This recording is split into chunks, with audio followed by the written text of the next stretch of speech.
Hey.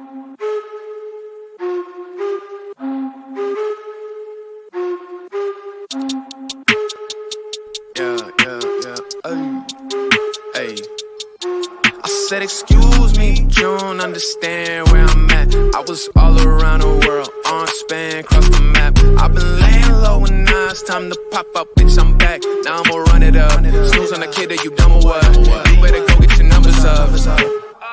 Now Hey there, everyone. Welcome to the MCU'S Bleeding Edge. I'm your moderator tonight, Alexis Hejna, out of Honey Suckle Rose Creations and the Radulich In Broadcasting Network. Tonight's discussion is on video game adaptations, what we've seen in the past, what we have coming up, and what we think are the keys to making them work. And our screens are jumping around a little bit here, so this is already a little unsettling. But either way, I'm going to kick it to my contributors this evening. They're going to do a little self-promotion and self-introductions. Andrew, you want to start things off? Sure, of course. Again, my name is Andrew Orsko. I'm one of the staff writers at Geek News Now. I mostly write about video games, so this is my wheelhouse in a way. I also host a video game podcast called DuoSense. It's a play on words of like the DualSense controller. DuoSense, DuoSense. We just talk about video games and what we've been playing and the news from the last week and so.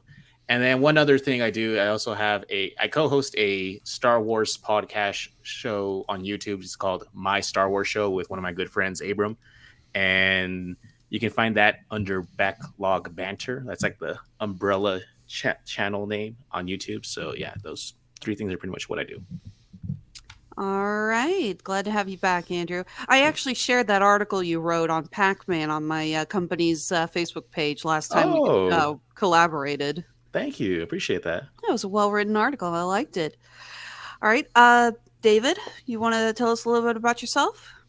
Sure. My name is David. I'm the founder and co-host currently of the Star Wars Stuff podcast. I've founded a couple more podcasts, the Marvel Stuff podcast. I've also founded a San Antonio Spurs podcast called Under the Radar. It's kind of shortly lived.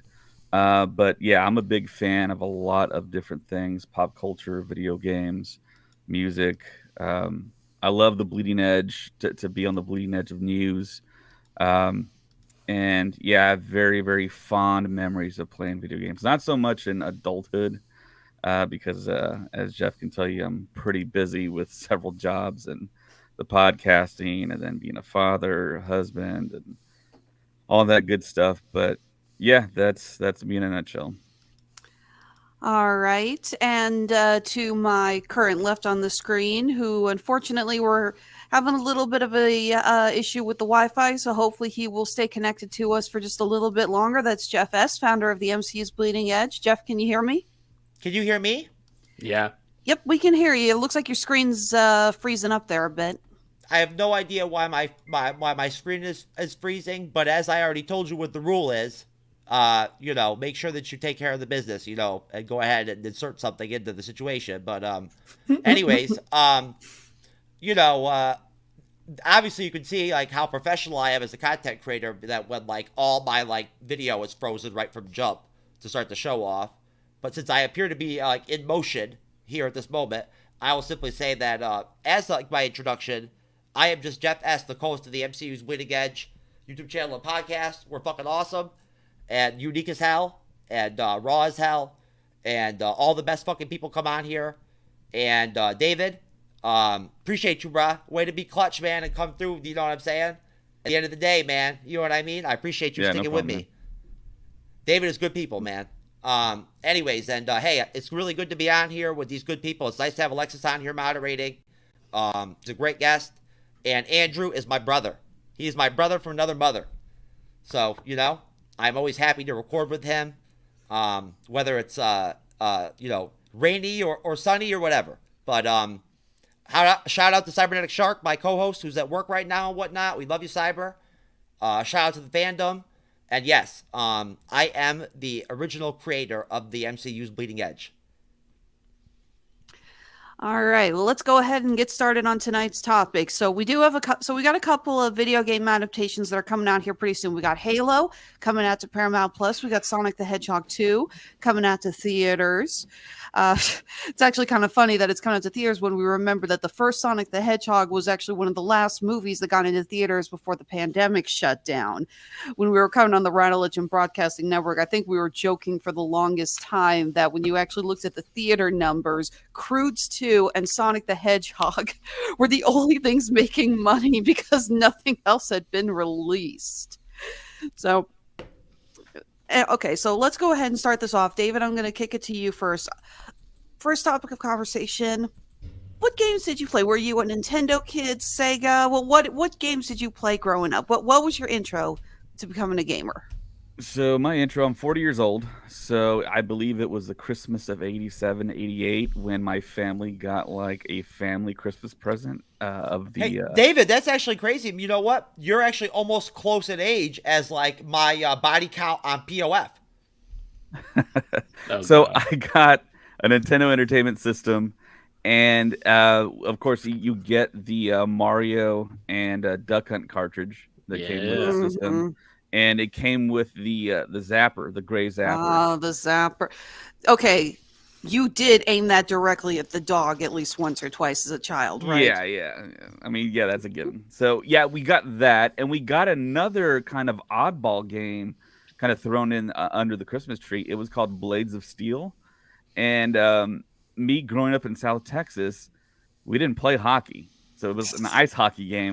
None of us knew how to play. Yo, that's an awesome name, man. That's an awesome title. It was an awesome game. It was ahead of its time, actually. And but yeah, I mean, it was an 8-bit game for the Nintendo Entertainment System, and you could actually fight people in it. And as fast as you could hit the A or B button, I forget which one it was. You actually had like a meter at the bottom to punch the other person out. It sounds like a John Claude 80s movie. I was going to say, so you had a goon meter, basically. Yeah, it was awesome. It's a very classic game, very underrated, very under-talked about, I would say. But yeah, that was my very first introduction, and of course, I fell in love with it. And I also have to mention this, there was a point in time where my middle brother, he's actually 15 years older than me, he was at the time dating someone that owned a record shop, and they sold NES cartridges on the side, and since my brother was dating the daughter of that person, he was selling me games for like $20, and at the time they were all $50 back in the late 80s, early 90s. That was a lot of money. So the very first game I got from him was the Legend of Zelda, the gold cartridge. Yes. And I just even fell more in love with video games. And my brother actually discovered the secret. I'll never forget this till the day I die. He discovered that if you drop the bomb in front of one of the walls, you can make a secret door. My mind exploded. I just couldn't believe that was actually in a game, and there were secrets in a game. And albeit I was like 10, 8 years old, whatever. But I mean, my mind was blown that you could hook up something to the TV and actually control it with a controller. It was a totally new concept to me. So. Very cool. It is actually fascinating, even still the classic Zelda game, all the secrets that are still being found. I actually know a guy, he's a professional video game speedrunner, former world record holder for Maximum Carnage on, I want to say he played, well, okay, yeah, I can't remember if he beat it on Super Nintendo or Sega, because he's got both. That same generation, yeah. But he actually showed me how to jump a whole screen in the classic Legend of Zelda because of how the pixels refresh.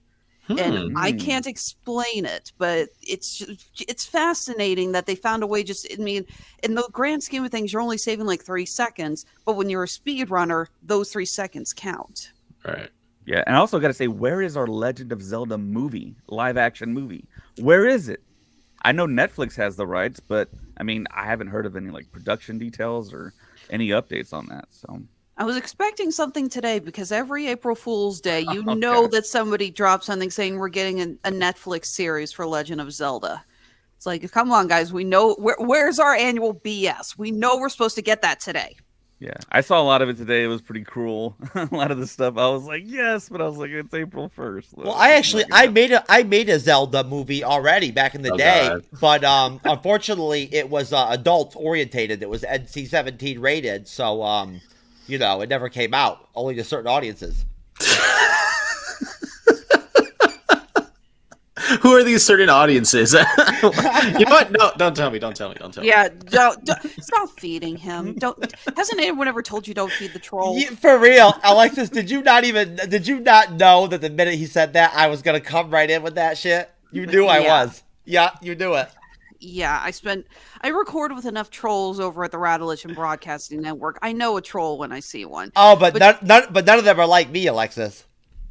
Well, why don't you go ahead and take the floor now, Jeff? Tell us about your gaming youth. What did you play? I mean, okay, were you Sega, Nintendo? Well, what did you play growing up? Well, I mean, I started with Nintendo from jump, and you know, I mean, I can't remember exactly every game that I was into with Nintendo, like that were my real favorites. I know I played the hell out of the original Mario game. I played the hell out of it. Never could beat it. Never beat the fucker ever. Could never beat it. Never did. Ever. And, you know, like, I just gave up at one point. I was like, you know what? I'm done. You know what I'm saying? Like, you know, I mean, no. Like, I kept playing it, man. And, you know, the Mario Brothers 2 came out for the original Nintendo too, right? Mm-hmm. Yeah. Mario Brothers 2 was a classic for me. Like, it was a classic. You know, when they introduced, like, the ability to, like, choose multiple characters as, like, your character or whatnot, that was a game changer for me.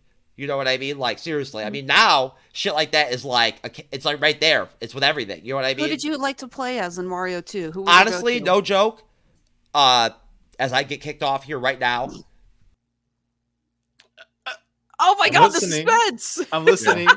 I'll piggyback on that. Mario 2 was awesome. It was innovative. It was epic. And I think I always chose Mario. But I never owned that game. My cousins had that game. So I'd want to go to their house just to play that game. I was played as Luigi. I like the extra jump that you got out of him. I'm sorry, Alexis. I didn't mean to drop off on you and whatnot. No, it's right cool. there. It's like we were too busy laughing, so we all started chiming in on which character. No. Honestly, I played with all of them. They were all cool. I really enjoyed them. But I used Princess a lot because I love the floating shit. You know what I mean? I figured you were going to say that. I figured you were going to say that when you just. Yeah, I mean, honestly, I mean, you know, like, I mean, honestly, that ability to float and everything and whatnot was dope. I mean, it was awesome.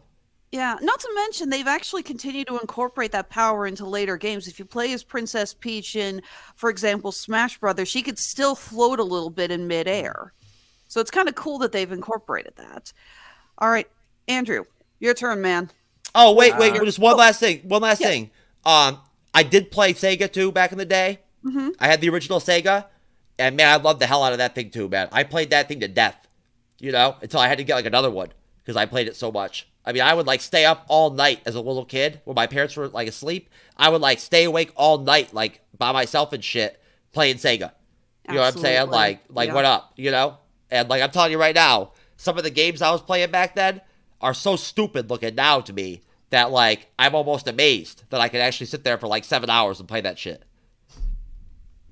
Definitely. All right, Andrew, you got some nostalgic memories for us? I do actually. Much like David, the first game I am like cognizant of that I can remember as far back as I can is the Duck Hunt Mario dual cartridge. Mm-hmm. I know that's like my earliest memory because like when I asked my parents, like, because we were at a family member's house who I don't really know, but like I told my mom and my dad, like, I remember someone was pointing a gun at the TV. And then my mom's like, oh, that's like my cousin so-and-so. Like, oh, like you were like late, almost 3 when that happened. And I'm like, wow. So that's like my earliest memory I have. But I never owned that actual cartridge and stuff. I actually got like the original Super Mario Brothers on the 3DS, like the one of the eShop titles. That's how I played it. Unlike Jeff, I did finish it. It took forever because it's a hard-ass game, especially that last world. But I did beat it eventually. And then my first game system I actually owned was Super Nintendo. My dad got it for me when I was like probably 5 or 4, maybe around like 5. And my first game that I physically owned, that I actually owned that was mine, was Killer Instinct on Super Nintendo. Nice. Black cartridge. And it came with the soundtrack too, which was really weird because I don't think games really did that kind of thing back then. Mm-hmm. So that was my first system I owned, and then like the first game I can remember, and then from there on, it's just been a avalanche of software since then. So that's where I'm at. Who'd you like to play as in Killer Instinct? Black Cinder. Orchid? Cinder. Because he was the easiest for me to like spam the buttons with, because it was like a special. I forgot how to do it, but like you turn into like a firebolt, turn invisible, and you can just like murder people. It was crazy. So Cinder was my favorite one. Yeah, I was like, what's his name? Saberwolf? Saberwolf is dope too. I played well as Saberwolf. Yeah, no, oh my god, I love looking back on Killer Instinct. That was such a fun game. Even in the arcade was like epic during that time, because he had the height of Mortal Kombat, and then here comes along Killer Instinct, and I was like, whoa, is this an actual true competitor to Mortal Kombat? And yeah, it kind of was, and it did translate to the console market too. It was a pretty interesting time. But yeah, I just want to say, I was just thinking when he said Sega, I played a Sega. It's kind of funny because I was being babysat by our family pastor, and he had a Sega machine. I forgot what the numbers after it was, but that's the first kind of introduction to that. And I think he had a Rocky game, like a Sylvester Stallone Rocky game I played. That's cool. And then not until I was maybe in the 6th, 7th grade, I got a Genesis. It was a smaller square console, because I know there was the rectangle one with the little adjustable volume and the headset jack. But I had that, and I played a ton of Sonic the Hedgehog 2 on it. And I think my consoles were the NES, Super NES, Genesis, Sega CD. Then I think we jumped to the PlayStation, PS2, and then I jumped to all the Xboxes. I think that's my history. And of course I had the Game Boy, the first generation Game Boy. And yeah, I think that's everything that I had. Yeah. For me, my aunt had a regular Nintendo when I was growing up, and we used to go over to her place when she babysat me and my cousin and play Duck Hunt. But the first one I ever owned was the Super Nintendo, and the games I got into were more racing and fighting games. I would spend hours playing Mario Kart and Street Fighter. So those are the games. And I remember my parents getting so mad at me playing Street Fighter because it was bloody. And it's like, thank God I didn't play Mortal Kombat. They would have lost their damn minds. And then I remember renting Clay Fighter from Blockbuster, which is... Oh, for God's sake, Jeff, did you really have to put that on the screen? What? Okay. Wait, was Clay Fighter on the Super Nintendo? Because I know it's on 64. Yeah, it was on the Super Oh, I Nintendo. didn't know that. I loved playing as that. That was a fun game. But yeah, I remember renting that when my parents were like, well, at least when they bleed they're bleeding clay, so it's not as violent, you know?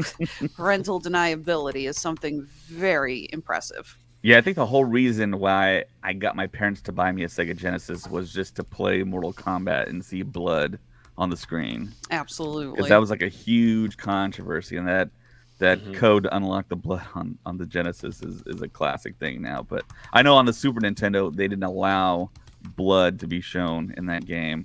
Not until maybe later. Yeah, so second one they did, I think. Yeah. Mm-hmm.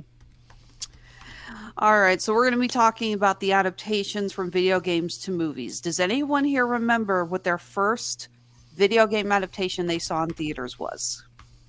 I think it was Super Mario Brothers with Bob Hoskins and John Leguizamo. And it wasn't a very faithful adaptation, but it was still Super Mario Brothers, and I still kind of enjoyed it. I know these days, of course, like we talked about Sonic is a more faithful representation, so to speak. I know there's a lot of controversy with the character design, and it was crazy how the studios listened to the fans and actually changed the way Sonic looked. And that movie was pretty good. I mean, there's like going to be a sequel now, and they got Idris Elba involved, and Jim Carrey came back, and it's an incredible thing. But like I said, where's our Legend of Zelda? Yeah, I was laughing with someone about the product placement in the Sonic the Hedgehog movie and how blatant it was. And I was like, hey, for considering how much it costs for them to go through and redesign Sonic and reanimate him, I'm willing to put up with the obvious Olive Garden placement if it means having a good looking Sonic. It's like, all right, this is a worthy trade-off. Yeah, no, I think Super Mario Brothers is one of the first ones I saw as a kid, too. And yeah, I watched it again a few years ago, and some of the background jokes actually I think are really funny, and it's interesting to watch it and try to piece together where some of the analogies are and where some of the comparisons are. But it's such a surreal movie. It's so weird. Andrew, what about you? Do you remember what your first one was? Absolutely. I was born in 1990, so I didn't get to see Mario Brothers in theaters. But the first video game adaptation I ever saw also was the first movie I ever saw in theaters because my parents wouldn't take me to the movies before I think I was like 5 or something. So the first movie I ever saw in theaters was Mortal Kombat. That was the first movie I've ever seen like at all in the theaters, and I remember looking back, I was like, I'm not sure if that was really age appropriate for me as a kid, but like it was PG-13. Okay, yeah. So I remember watching it. I just remember the fight in the forest with like the Scorpion doing the get over here, and like I mostly just remember the fight at the end and like the reptile fight. Whenever Liu Kang or Johnny Cage, Johnny Cage had a fight. That's what I remember, and I watched it for the first time in over a decade, just like back in January, and I'm like. There's like the special effects are definitely dated. They have Insanely. Not aged very well. There's like a part where like the sky turns dark. You can literally see like where the animation ends and the next animation. It's like clipping. It's like what I'm talking about. Like it's clipping the texture, and I'm just like, I guess no one caught that back then. But I feel like that movie's still like the action and the music is totally hype. Like it's the action and the music is still really good. Still holds up. The acting. I don't remember as a kid, you don't care about the acting. You just see action and you're like, that's all you care about.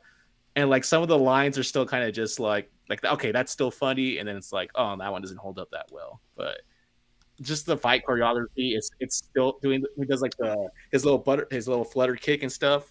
I forget what it's called, but like it's still a hype, even though it's so bad, but not as bad as the sequel. Thank God. I think it was Bicycle Kick, right? Bicycle Kick. The Bicycle Kick, yeah. Hey, shout out to Susan Manugan that just popped on. Alexis, this is Susan. How are you, Susan?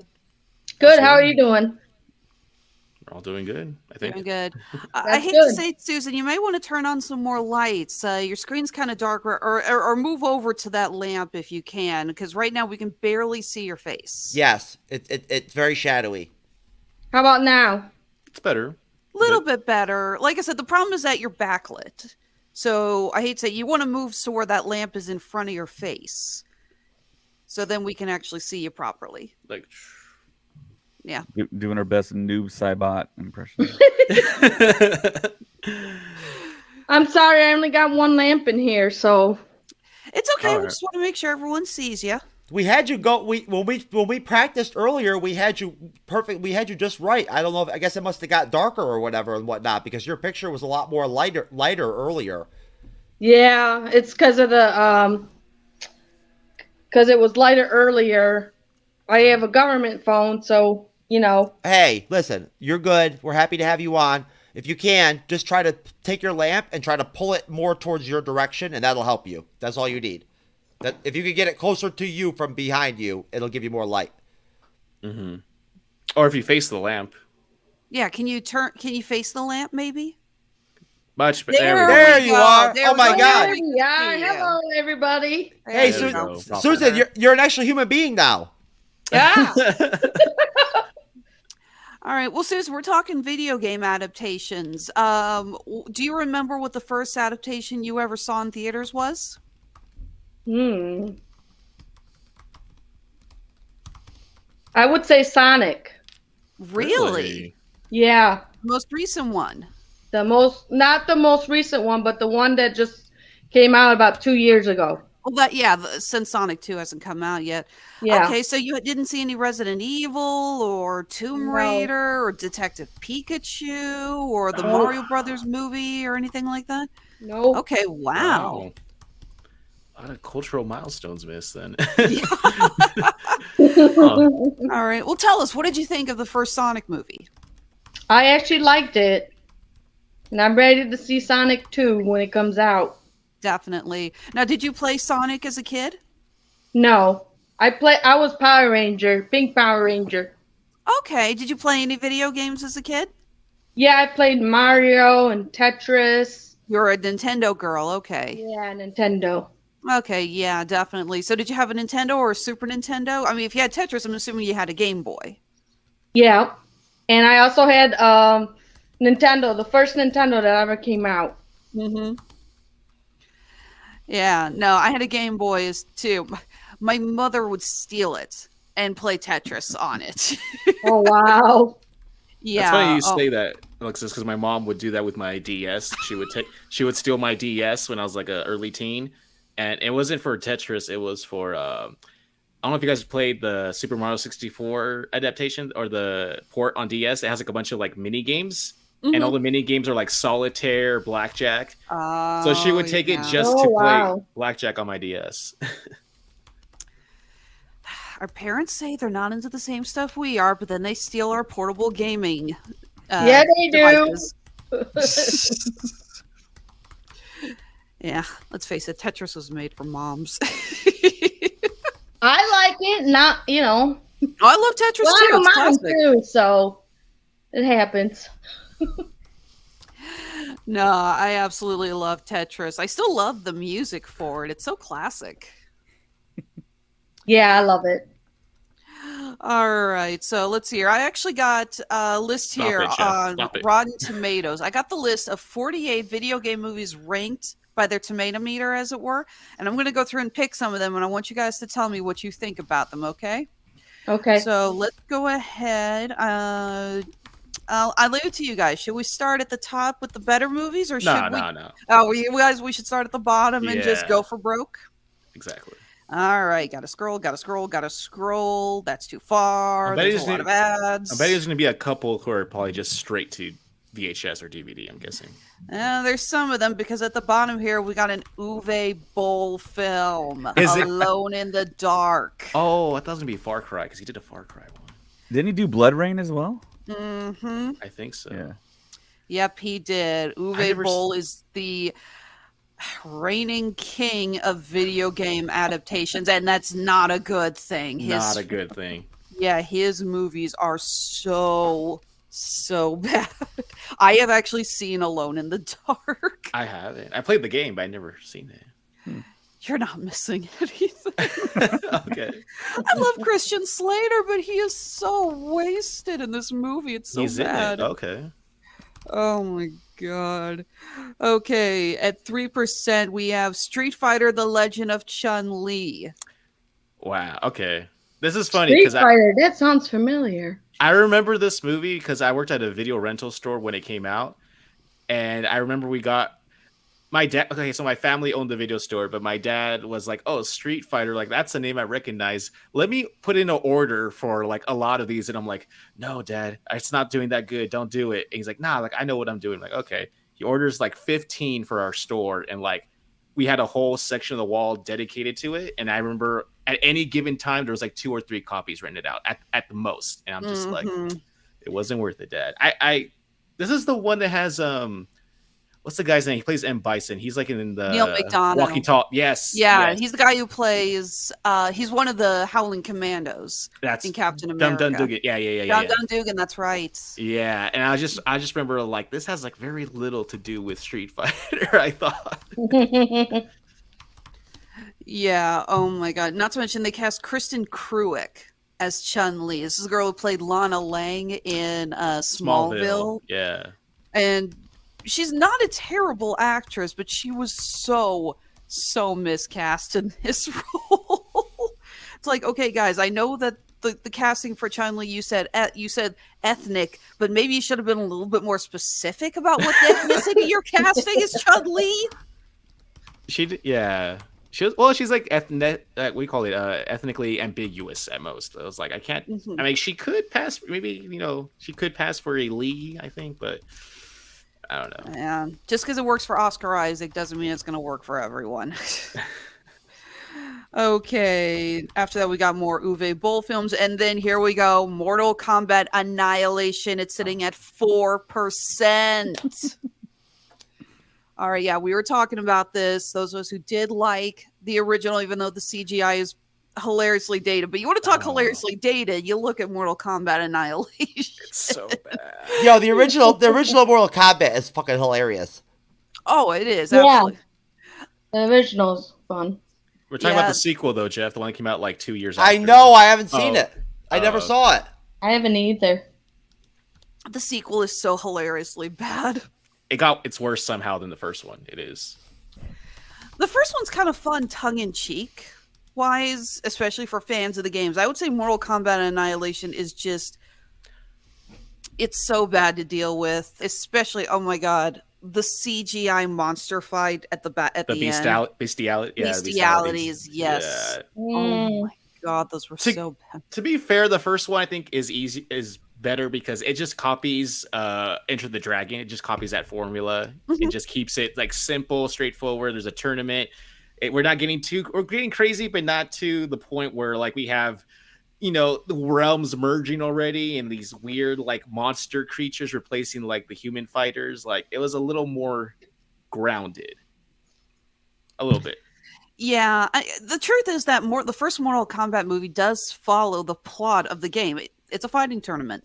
Mm-hmm. There is nothing else to it. It's like it gives us what's promised, a fighting tournament. Mm-hmm. Annihilation, they tried to go into a plot, but all they did was give us more fight sequences. Well, Alexis, listen, being the Kevin of this situation, never having seen it, I'm not gonna like jump in here and pretend like that I can describe like through my own ESP shit or whatever, like what actually happened, like Kevin can do or whatever. I don't have that ability, but either way, I do want to say that the trailers were great that I saw for it. The trailers looked good, but I mean, I've heard some not so positive things about it from people as far as like the movie itself. But I will tell you this, like honestly, kind of got off topic a little bit. If somebody would come out and do like a new version of Bloodsport, like the Van Damme Bloodsport from back in the day and whatnot, now, like we haven't had a movie like that in so long. If somebody would come out and make that kind of movie again, like the right way, I'm telling you, it would be massive. It'd be huge. USA A-OK. Yes. I mean, honestly, like seriously, I mean, a movie like that would work again if it was done right. Bring back the Kumite. Okay, scrolling up again, going past some more. Wow, there is so many Uwe Boll films on here. In the Name of the King, A Dungeon Siege Tale, Blood Rain's on here. Postal. Okay, next movie that is not an Uwe. Again, I'm sorry, I'm skipping the Uwe Boll films. Do you think he was going for like a record, like a Guinness record for the most video game adaptations, regardless of quality? Is that like what he was going for? I have no idea. But the next movie on here is Wing Commander. That sits at a 10%. Freddie Prinze Jr.? This had Freddie Prinze Jr., Matthew Lillard, and Saffron Burrows as space pilots. I never actually saw this movie, so I can't comment on it. Did anyone see Wing Commander? There's a better chance of me smoking crack with what's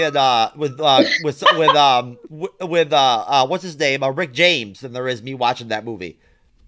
It was that bad. Was it really that bad, or do you just hate Freddie Prinze Jr. that much? If you watch that movie, just watching it will cause you to smoke crack. Oh my god. Okay, next up, 12%. We got Street Fighter. The one with Jean-Claude Van Damme. Hell yeah! I've seen that. I was little, but I seen that movie. Yep. I give this movie a pass solely for Raul Julia. It's so bad, it's good. Rest in peace. This was Raul Julia's final film, and there were a few actors you cannot hate, no matter what they do, and he's one of them. Yeah, he was good in that movie. He was good. He was having fun. And again, I've mentioned this before, that when you watch a movie and you got an actor who's clearly having a blast doing it, you can't hate it. No, like I just said, when they're having that much fun. No, Alexis, it's literally a movie that literally is so bad, it's good. Yes, agreed. I agreed. Yeah. There's so much trivia on it too. Like there's a lot of like the knowing that Jean-Claude Van Damme was like freaking like on drugs almost for half of the movie's production in the background. What was it that he and Kylie Minogue, she was Cammy. I didn't even know that was her. Actually, I didn't know. I know, right? I was like the famous pop star was Cammy. I didn't know that was much. Yeah, older. that's crazy. That's great. That is crazy that was her. But like, I never watched any of John Claude's like reality show stuff or anything like that and whatnot. But I cannot even imagine John Claude on drugs. Like, can you imagine that? Well, like, what he'd be I like? can imagine it. Well, he's cleaner now, obviously, but back No, then, but I'm just saying, like, just imagine John Claude on crack. Yeah, I think he was on coke.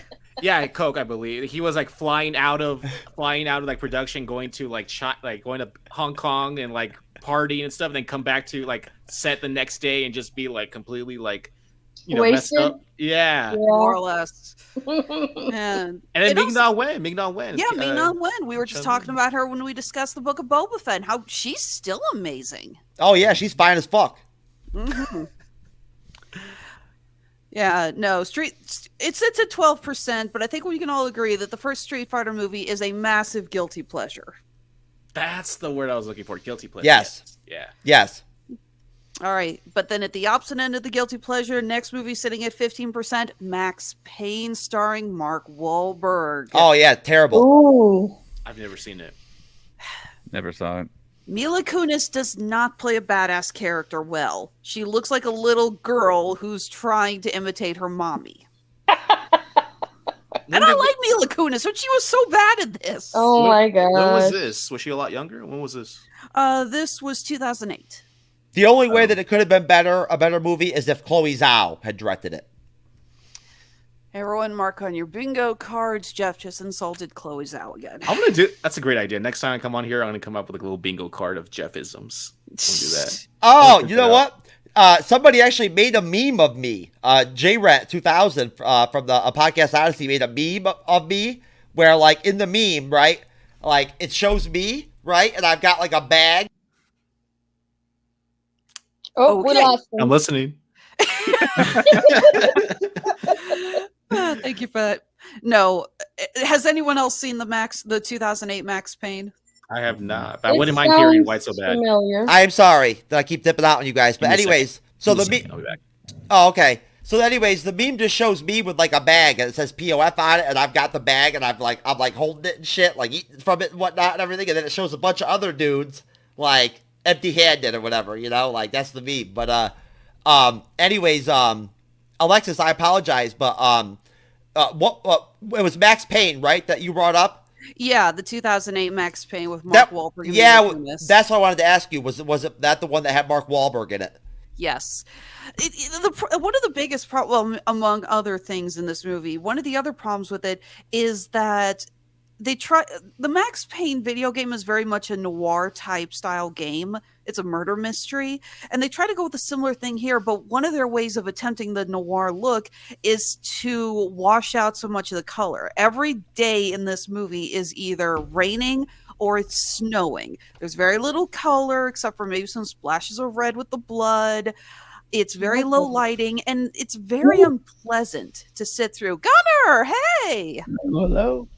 Gunnar, how long were you hanging out? Were you hanging in there waiting for me? Just got on. Okay. We were just talking the 2008 Max Payne movie. You ever seen it? I never saw the movie. I didn't play the game either. Listen, it was already really cool that Susan popped on and whatnot, but now Gunnar's here? Oh my god, man. We got a party. All right. Andrew is popped off that way. There he is. He did say earlier, apparently he is taking care of his grandfather.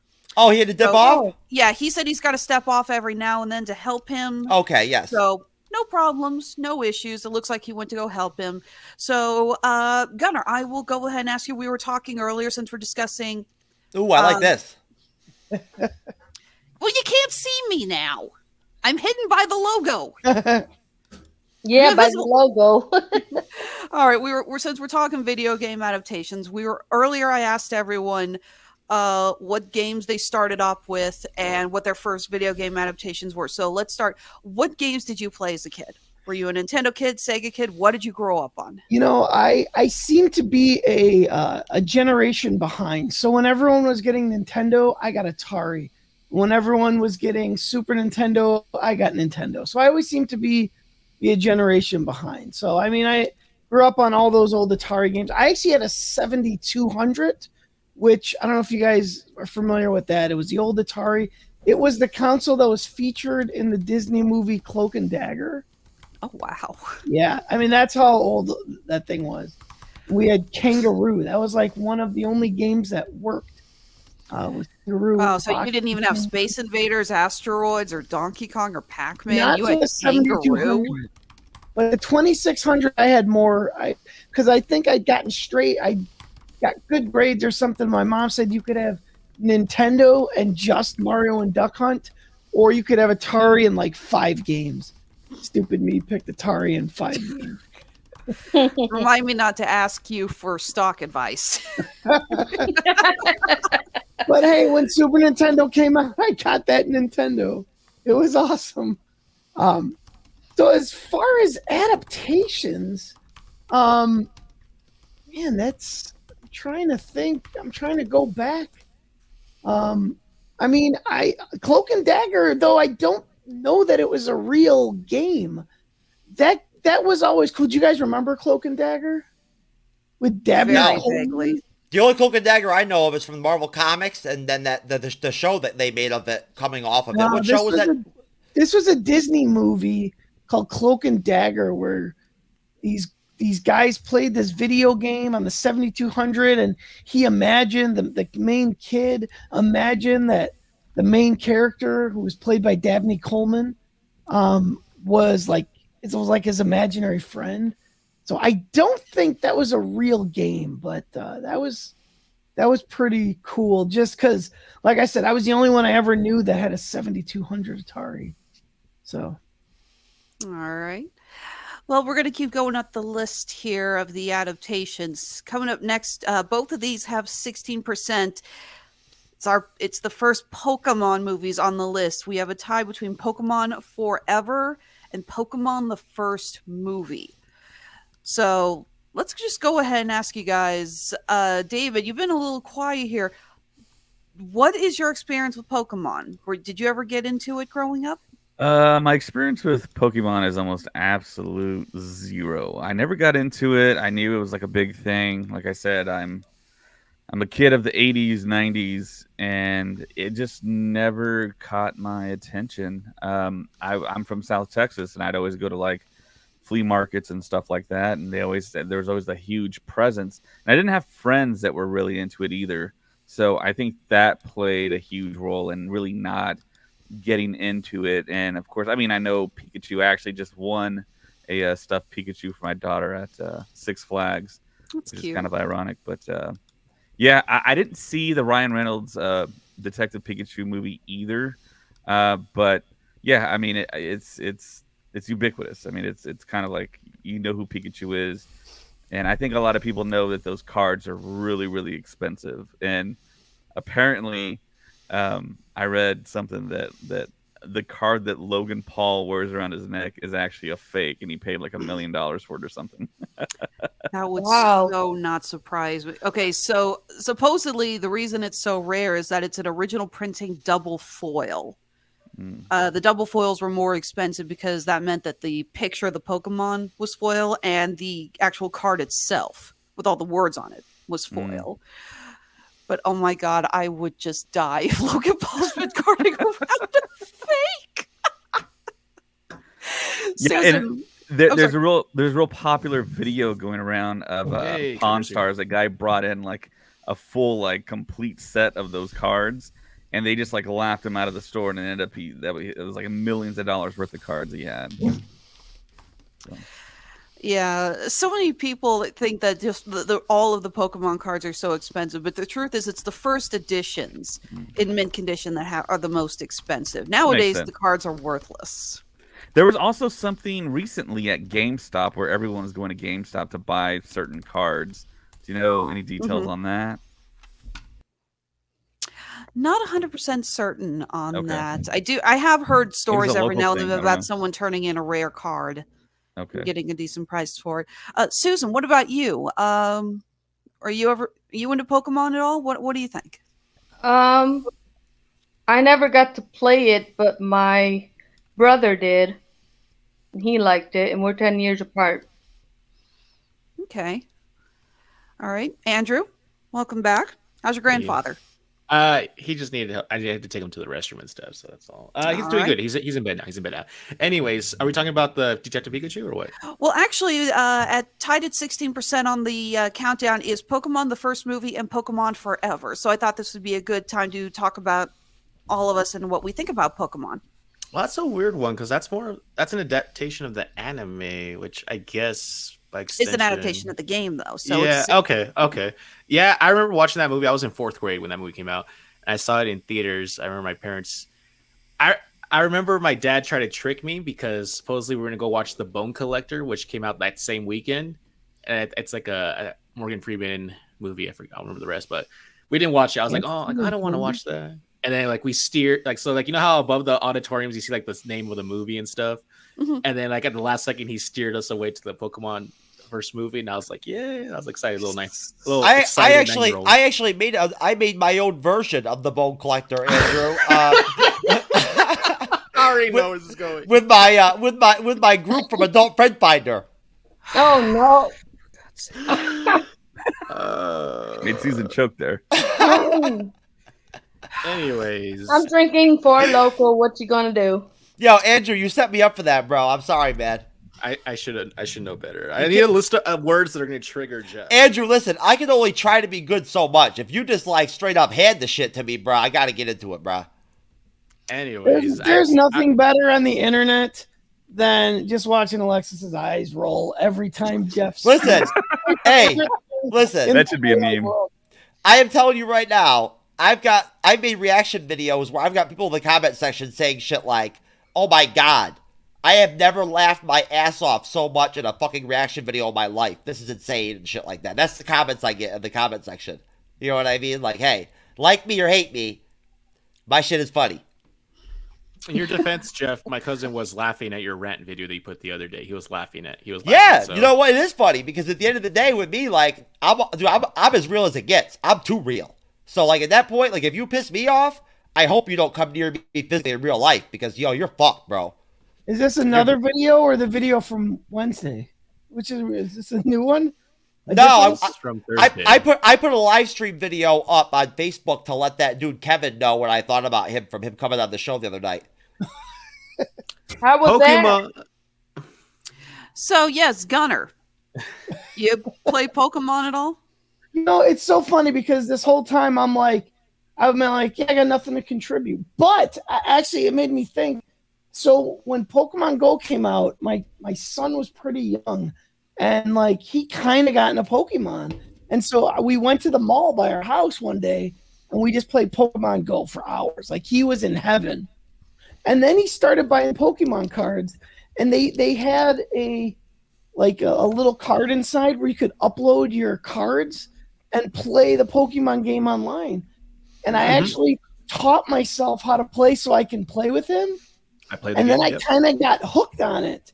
So I played Pokemon Go for about 3 weeks at work, all day at work. I just couldn't stop playing at work. And then my iPad crashed, and I didn't remember the username and password that I set up, and I never played it again. Wait, Gunnar, are you talking? You played Pokemon Go, the phone game at work, or you played the trading card game online? Trading card game online. Oh, okay. Like Gunnar, my son's 11 years old, and he already has children. Not this I tried to figure it out, and I couldn't tell you how to play it now. But for 3 weeks, I was obsessed with it. It's fun. It's really fun. Well, I'll tell you what, Gunnar, when you decide to go fucking play that game for 3 weeks again and whatnot and shit, don't invite me, bro. I'm not doing it. All for my kid. All right, moving on. Next one on the list here is the 2007 film Hitman, starring Timothy Olyphant and Dougray Scott. Yeah. I did not see this movie, which I'm actually a big fan of Timothy Olyphant. Loved him in Mandalorian and Book of Boba Fett. But I have not seen this, and I'm not familiar with the game. Has anyone here seen the movie Hitman? I saw it. Yeah, I saw it a long time ago. Never. I saw a little bit, but not enough. It was on TV. It was not. it was not good enough to really keep your attention very hard with it. You know what I mean? Mm-hmm. It was not the games. The games were awesome. The Hitman games were no joke. All right, moving on, 18%. Here's one I think a lot of us have actually seen, 2005's Doom with The Rock. Oh, yeah. That's a good-ass I've seen movie. that one. That's a good-ass movie. That is good. Yep. Yeah. Well, I wouldn't call it a good-ass movie, but yeah. It is a good movie. It's you know what? It is faithful though. It is faithful. I'll give it Oh, that. yeah. Hey, Very faithful. listen. It's you know what? For what it is, let me rephrase, okay? To be real, it's okay. It's not perfect. It's not Oscar-worthy material and shit, Right, obviously. right. But hey, for what it is, for what they did, like for what they put out with the movie, it's entertaining. You know what I mean? Right. Like it's cool. You know? Mhm. it is entertaining. It's a guilty pleasure up there, right along with Definitely. Street Fighter and Mortal Kombat. I do absolutely love The Rock in it. I love a lot of the action's really good. Yes. The best part, though, is when it actually goes into first-person mode. And Yes. you actually see like how he goes down the corridors, transition, and then the last part just becomes so faithful to the games. I'm like, okay, this is like I didn't expect that to happen for it to go into first person, like it'd be like the actual game. But it was so well done. Like I like, okay, this redeems the first half of the movie for me. Hey, listen, I'm telling you right now, I have a hard time sometimes watching movies all the way through just because of my ADHD is so bad, you know, with my TBI and whatnot. It's difficult. Mhm. Even Marvel movies, sometimes I struggle. But you know what? I'm telling you, if Doom popped on tonight while I was laying in bed, I would watch through that whole shit and love it. I'd probably sit through it again. Yeah. I wouldn't go looking for it, but I would sit through it. I think my only disappointment was that they changed the Hell Beasts into just zombies. Yeah. It was like, I mean, not that zombies aren't cool and all, but when you watch Doom, you expect demons and Hell Beasts. Right. You know, it's like, don't tell us it's like, oh, they're like demons, or no, this is like hell. It's like, no, we want a portal to hell, and we want, demons. Zombies, Yeah. zombies were the in thing back then, Alexis. They could've- That was the I thing. know, they You're were right. trying to get Resident Evil. I No, get that. Alexis, honestly, they could. I don't know. I have no idea why they couldn't have done more with that. You know what I mean? Like they couldn't have been more like, like thought it out more. You know what I mean? And like done more as far as what they gave us with that. Just because, I can't believe that it was a budgetary thing that like they couldn't do better than that. You know, they couldn't have gave us demons or some kind of creatures or some shit. You know? Mm-hmm. That was Carl Urban in the movie, right? Or no? Yes. Yeah. Yes. Okay, Carl okay, Urban. yeah. Yep. And he was I good do in it. love Carl Urban. He was He's good awesome. in it. cool. Yeah. Yeah. Still the best Judge Dredd we've ever had. Yes, he was really good in Judge Dredd. Really good. I haven't seen any of those. Oh I my just god. actually recently watched it on some streaming channel because I'd heard nothing but great things about that film. Oh, and it's good. Is Oh, yeah. a solid film. Lena Headey is the villain. Yes, Yeah, and she's she's good. really good. She's good. Yeah. And you know what? The comic book too is really good. It is. Oh, okay. Well, I mean, it's better than what we got with Sylvester Stallone. No question Yes. there. All right. Next up with 18% on the list. This is a movie, actually, I think a lot of people were surprised at how bad it was. Assassin's Creed. I was very disappointed in this because Assassin's Creed seems like a game that is tailor-made for a movie adaptation. And it bombed so badly. Who here has seen Assassin's Creed?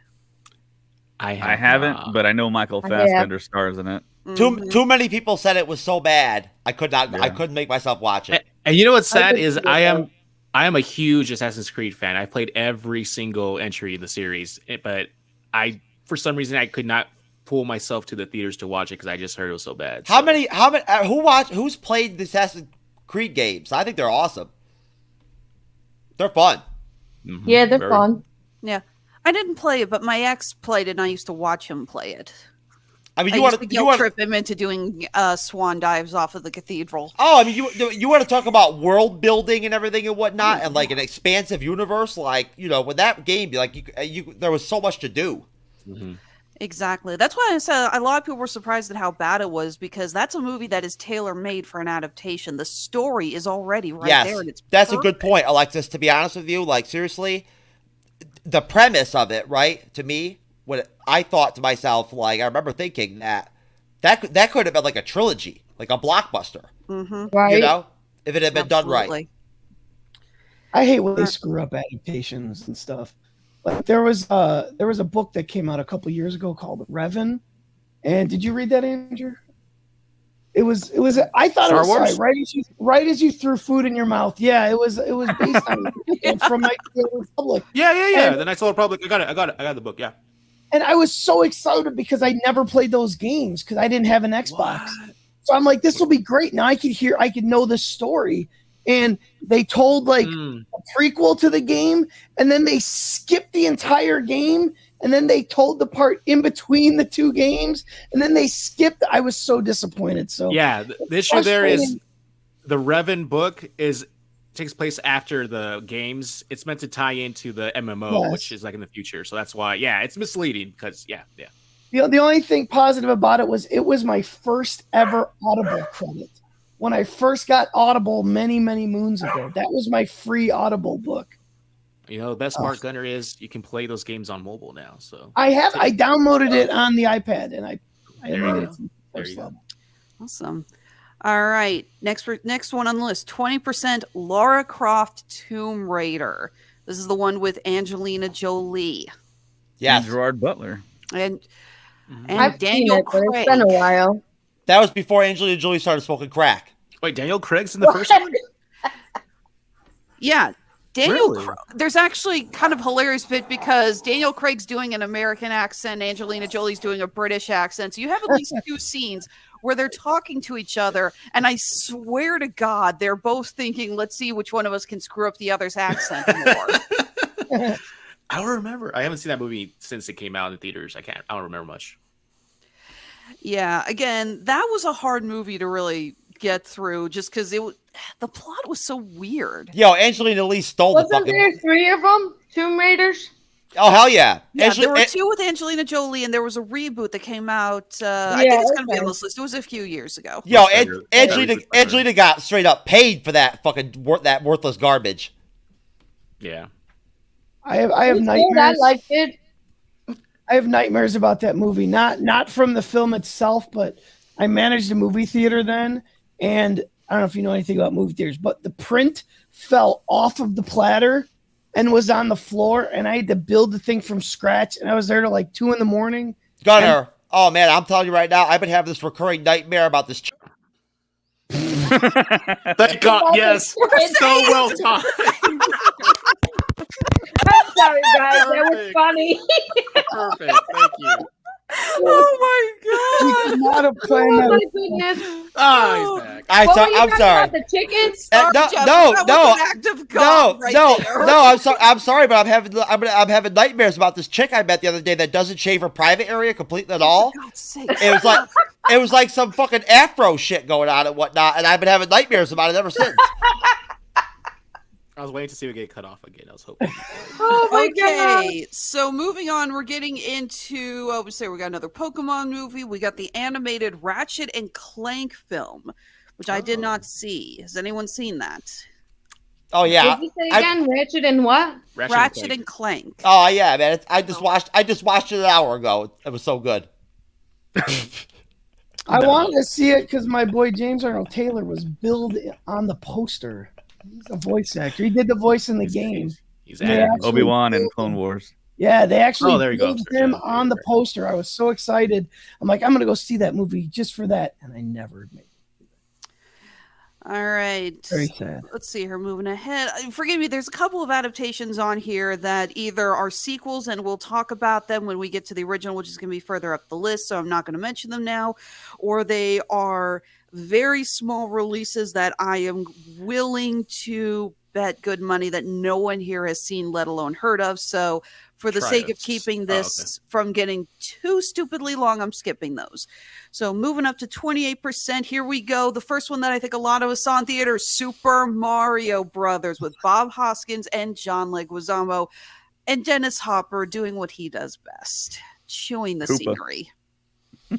I didn't see it on theaters, but I did see it on DVD. Yeah. Same. Mhm. Same. I saw it on VHS. Great. That's okay. There you go. VHS. Yeah. I so actually saw it on bad. VHS It was one of those too. movies that's so bad, you're just like, I can't turn this off. It's just so ridiculous. My mom took me to see it when I was little. If it was 1993, I must have been oh my God, maybe 8 or 9 when that came out. I still I was remember 12. looking away during the scene where Toad gets turned into a Goomba. That scared the crap out of me as a kid. My first movie as a kid in the theaters was Basic Instinct. The Sharon Stone movie?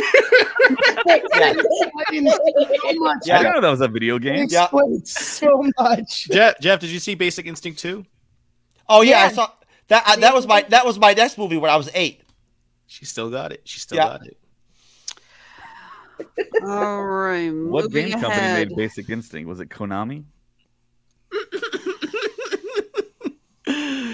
Okay, next up on the list is Warcraft. Yeah, this is a film that I think we all knew was going to be a disaster because how in the hell do you shrink the entire World of Warcraft storyline into a 2-hour film? The Warcraft film is essentially kind of like, like the value of it, or like the effect that I got from watching it was like I can imagine what a weak ass like beta male type dude is like in the bedroom for a chick. Does that make sense, Alexis? Because it just makes sense to me. I have no idea. Okay. Okay, but no, who here saw Warcraft? This came out in 2016, not that old. Smart enough to skip it. Yeah, I'm not a big MMO guy, so I have no idea what it was about, so I didn't watch it. So I Never watched seen it. Oh, go I ahead. watched it opening night with a buddy of mine who, for the life of me, I couldn't get him into video games. I couldn't get him into MMOs. And for some reason, after we graduated from college, he got heavily into MMOs and he played World of Warcraft day and night. Didn't have a job. That's all he did. Oh, And we man. went together. And of course, I thought it was going to not be great. And of course, I didn't think it was that great. I know, what's the actor's name? He played, I believe he Matt played Damon. Tony Stark's father. Dominic Cooper. Yeah, he's in Dominic this. Cooper. He's in it. Ruth Yep. Nega's in it. And bizarrely, I saw the red carpet event they had for it, and Jamie Lee Curtis was dressed up in Warcraft attire, and she's like a big WoW enthusiast, and so Yeah, are she her is. kids. Mhm. And apparently, I just read a recent article that she's going to officiate a Mhm. WoW wedding. For her daughter. For her daughter. And for some reason, which, I mean, I guess it's kind of weird. I'm a big Star Wars guy. That movie is basically Star Wars to Asia. It was like huge business in Asia. Absolutely. That series is huge over there. That in StarCraft also. Yeah. Okay, going next on the list. Here's one that actually came out recently, sitting at 31%. Resident Evil: Welcome to Raccoon City. This came out last year. Yeah, I didn't see it. Unfortunately, I gotta see it though. I've loved almost all those movies. The first, Actually, yeah, Never honestly, seen it. the original one is a classic. I actually wrote a review about this one. It's one of the few movie reviews I've written for. I read it, Andrew. I actually like this movie. It's you could tell like the budget really holds it back a lot, but it's the most faithful adaptation of the games, even more so than the whatever his name, Paul Anderson, whatever ones were. Paul Mhm. W.S. Anderson. Yeah, it's really, really well done. It does a weird thing of combining the first and the second game they take place concurrently, which is weird because in the games they're like 2 months apart. But I really enjoyed it. The effects aren't that great, but the characters and like the actual like all the nods to the games that like most only like the gamers would get, like they're really like well done. Okay. Nice. Are we supposed to be getting a Resident Evil TV series or Netflix Yes, we series are. coming out soon? Yep. Yeah, I know for a fact that they've already done some filming. I don't think it's wrapped up yet, but yeah, it's from what they've like released about that. Like, it's not that faithful. They're kind of doing the creative like differences kind of stuff. Yeah. Well, yeah. They have what's his name? I forget the actor. He's an African American guy who's like Wesker, but Wesker is like blonde, but it doesn't really matter. You're telling me that like we're so starved by people who are like able to create shit that's new that like literally they have to make a goddamn TV show about fucking this now, like about Resident Evil. It might be good. I think Netflix has more hits than misses, so. We're actually going to get to that later in the discussion because that is so. Put a pin in that. That is something I actually do want to bring up. All right, but we got a few more movies to go through. Next up, Silent Hill, 2006. Wow. Oh, yeah. Okay, Andrew, That's a that scary reaction movie, right? alone. I'm sorry, Susan. What'd you say? Is that a scary movie, Silent Hill? Silent Hill is the Silent Pyramid Hill Head. video games are terrifying. Yeah, I thought so. Okay, then I've seen it. You have seen it or you haven't seen it? I have. You have. Okay. All right. Susan, then do you want to talk about your reaction with the movie then, Susan? I wasn't mad or sad about it. It just kind of, indifferent. Okay. In other words, it sucked. Yeah. Yeah. All right. Who wants to jump in? Anyone else got an opinion on the Silent Hill? Well, just real quick. Could have been done better without question. If somebody else would have done it, maybe it could have been a good movie. But that chick, the main chick in the movie, that actress is so fucking terrible that it's almost laughable. Her performance in the movie is such a joke. Yeah, I remember it starring 2 female lead actresses, which was very unique for that time. But I also remember at that time point, I think it was my wedding anniversary, and my wife and I were trying to figure out what to do to celebrate, and we ended up just getting going downtown to San Antonio and getting a hotel, and we're like, well, let's watch a movie, and that's the movie we actually ended up watching, Silent Hill, in our hotel room. You poor thing.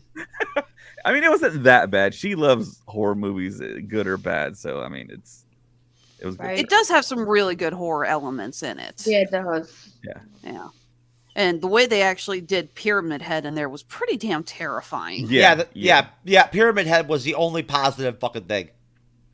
Yeah. Okay. Next, the way they pulled off the nuclear winter type setting, the ash kind of raining down, that was pretty interesting.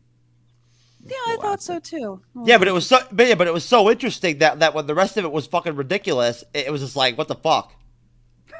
Right. Well, next here on the list, this one actually has had a handful of sequels that have already appeared on the countdown, but I skipped them because I wanted us to just talk about the franchise as a whole. 36% is the original Resident Evil film. Yes. One with Mila Jovovich. This one, a lot of people say is actually one of the better adaptations, but then you start talking about the sequels and everyone suddenly decides they don't want to talk anymore. Yeah, the sequels are never good. Nah, but the original is a classic. It's really good, no matter what. It's always going to stand. It's always going to stand up. I actually like the second one more than the first one, honestly. But then after that, it kind of goes downhill. Yeah, I'm a big Nemesis fan, so the second one has Nemesis, and I absolutely adore it. And then we also get we get Jill again, but she's actually done a little bit better than the first. Oh wait, no, I don't think she's in the first movie. I think about it. But yeah, I love Nemesis. So that second one completely makes up for it. But the first one is all right. I think it's all right. I don't know which one it was. Maybe the fourth one or something like that or whatever. But the one where Mila Jovovich and the chick from Heroes are they're in a plane and they land at some prison or something like that or whatever. And the guy from Prison Break is there. He's there. And the one zombie dude or whatever with the robe or whatever and shit, the one that they fight down in the basement with the big fucking sword on a staff shit or whatever. Oh, yeah, that's the fourth one. Yeah, that shit, that dude was badass. It's the executioner with the axe. Yeah. Yes, that shit was awesome. Yeah, no, I do still like the first one. First one, as far as, especially not even as a video adaptation, but a good zombie film. I would say the first one is a very good zombie film. Mila Jovovich is the hottest chick ever with small tits ever. Really? Yeah. Okay. I'll have to see it. I haven't seen it yet, so. Yeah, I got to say too that first Resident Evil with that laser cutting sequence. Oh, yeah. That was, I think it's kind of classic now. Yeah. But I mean, watching that, just the guy when the laser turns into the grid, and all that guy had to do was take one step back, and it shut off. It just basically went through him and shut off. That scene is so iconic. It actually got adapted into the games later on after. Oh, wow. Yeah, in Resident Evil 4, they add that grid because of how cool it was in the movie. Yeah. I hate to say it, I can't watch that scene and not think of the film Cube. They have a death in there that's identical to that, but it's with a very fine mesh wire, not with a laser. Ugh. Yeah. You want to talk about gruesome deaths? Hi, Well, Cleo. I actually was I acted in that movie myself, and there was some B-roll footage and whatnot that was never released, right? Where it was a different ending, where basically the computer chick or whatever, like that was like their enemy. I talked so much fucking savage, dirty shit to her and whatnot and everything and shit that like I turned her out digitally. And she like let me go. She let us go and whatnot, and we took off. The Red Queen was a child. I was about to say that. She's like an 11-year-old girl. Yeah. Yeah. If you're gonna make stupid jokes, at least don't border on pedophilia, okay? We would like to not have this show get canceled. Yo, when you're in Resident Evil universe, there are no rules, baby. Moving on, 40%, we got Uncharted. This just came out not too long ago, and yeah, it didn't really do too well. We reviewed this for hang on a second. No, go back there. For the Radulich In Broadcasting Network. So, it never came out in theaters? Say again? It never came out in theaters? It just came on TV? No, Uncharted was in theaters. Oh, okay. Just this last month. Yeah, it came out January? I haven't been in theaters in a long time. Oh, okay. It's not that bad. I actually really liked it. I know Alexis and I talked about it before we started recording and everything, but it's basically just Indiana Jones, but that's kind of all you can do with it because the Uncharted games are basically just Indiana Jones. So it's like Indiana Jones, except with none of the charm of what makes it unique. So like, for example, Mark Wahlberg's character, he plays Sully, but he has like none of Sully's like charm or any of his jokes or like anything really. He's just until like, I guess if you guys, I don't know, spoilers, he gets like the mustache at the end that's like Sully's. Mm-hmm. But other than that, and then Tom Holland, like we talked about this again, when I see him in anything, he's just Tom Holland to me. It's the same issue I have with Will Smith, where whenever I see Will Smith in anything, it's just Will Smith. I don't see them. They don't disappear into their roles. They're just who they are in real life. So that's my issue with Uncharted. Yeah, I think another like interesting like tidbit on that was Uncharted was in production for so long. Mark Wahlberg was actually cast as the main character, but then he grew out of it, and then they had a recast. And of course, I think a lot of the internet thought maybe, well, Tom Holland's a little too young to play the main character. But I mean, they did it. They pulled it off. They made money. Apparently, there's going to be a sequel. I would have preferred to see Mark Wahlberg as Nate. I think he would have been better as Nate, honestly. Yeah, and for years, everyone wanted Nathan Fillion to play. That would have been perfect. Yeah, I'm convinced Nathan Drake was based on Nathan Fillion. Yeah. Okay, next on 43%. This actually, I don't know if you guys would even count this as a video game adaptation, but it is on the list. Angry Birds. Oh, yeah. That counts. You count? Yeah. I thought it was good. Bill Hader. Yeah. It was good. Yeah. All right. Yeah. Anyone else seen Angry Birds? It's a cute movie. I like it. Yeah, I think I took my kids. Excuse me. Something in my throat there. I like how they actually do find a way to implement the main mechanic of the game, which is launching birds at the islands. Because like from what I saw, I remember seeing the trailer and I'm like, it looks like they just took the characters and then kind of just came up with their own story. But then when they start like actually launching them, I'm like, oh, there it is. Right. What is that? All right. Gunnar, what about you? Did you see Angry Birds? You know what? I'm not going to lie. We watched it on Netflix and I fell asleep and woke up and it was over. I slept through the entire movie. So I will have to stay. Did I see it? I was in the room while it was playing, and I attempted to see it, but I just hit me on a bad night, and I slept through the whole thing. I was looking forward to it too. Try to absorb it by osmosis, just being in the same room.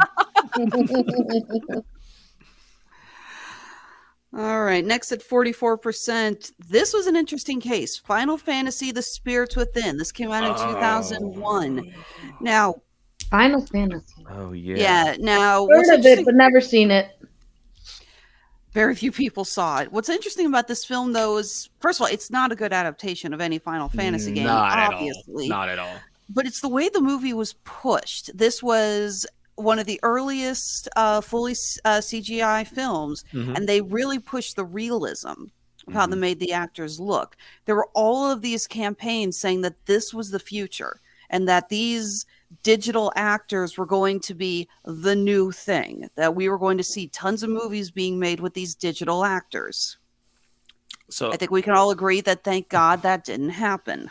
yeah, I'm a huge Final Fantasy fan. Honestly, I love the video games. That's literally my favorite franchise of all time. And I didn't see the movie when it came out because I was like 9 or 10, I think, when it came out, and I wasn't into the series back then. But I saw it later, I think, when I was like 17 or 16. I'm like, this has nothing to do with any of the games. It is way more sci-fi-ish than any of the games are. I remember there's like Steve Buscemi, who's like CGI'd in there.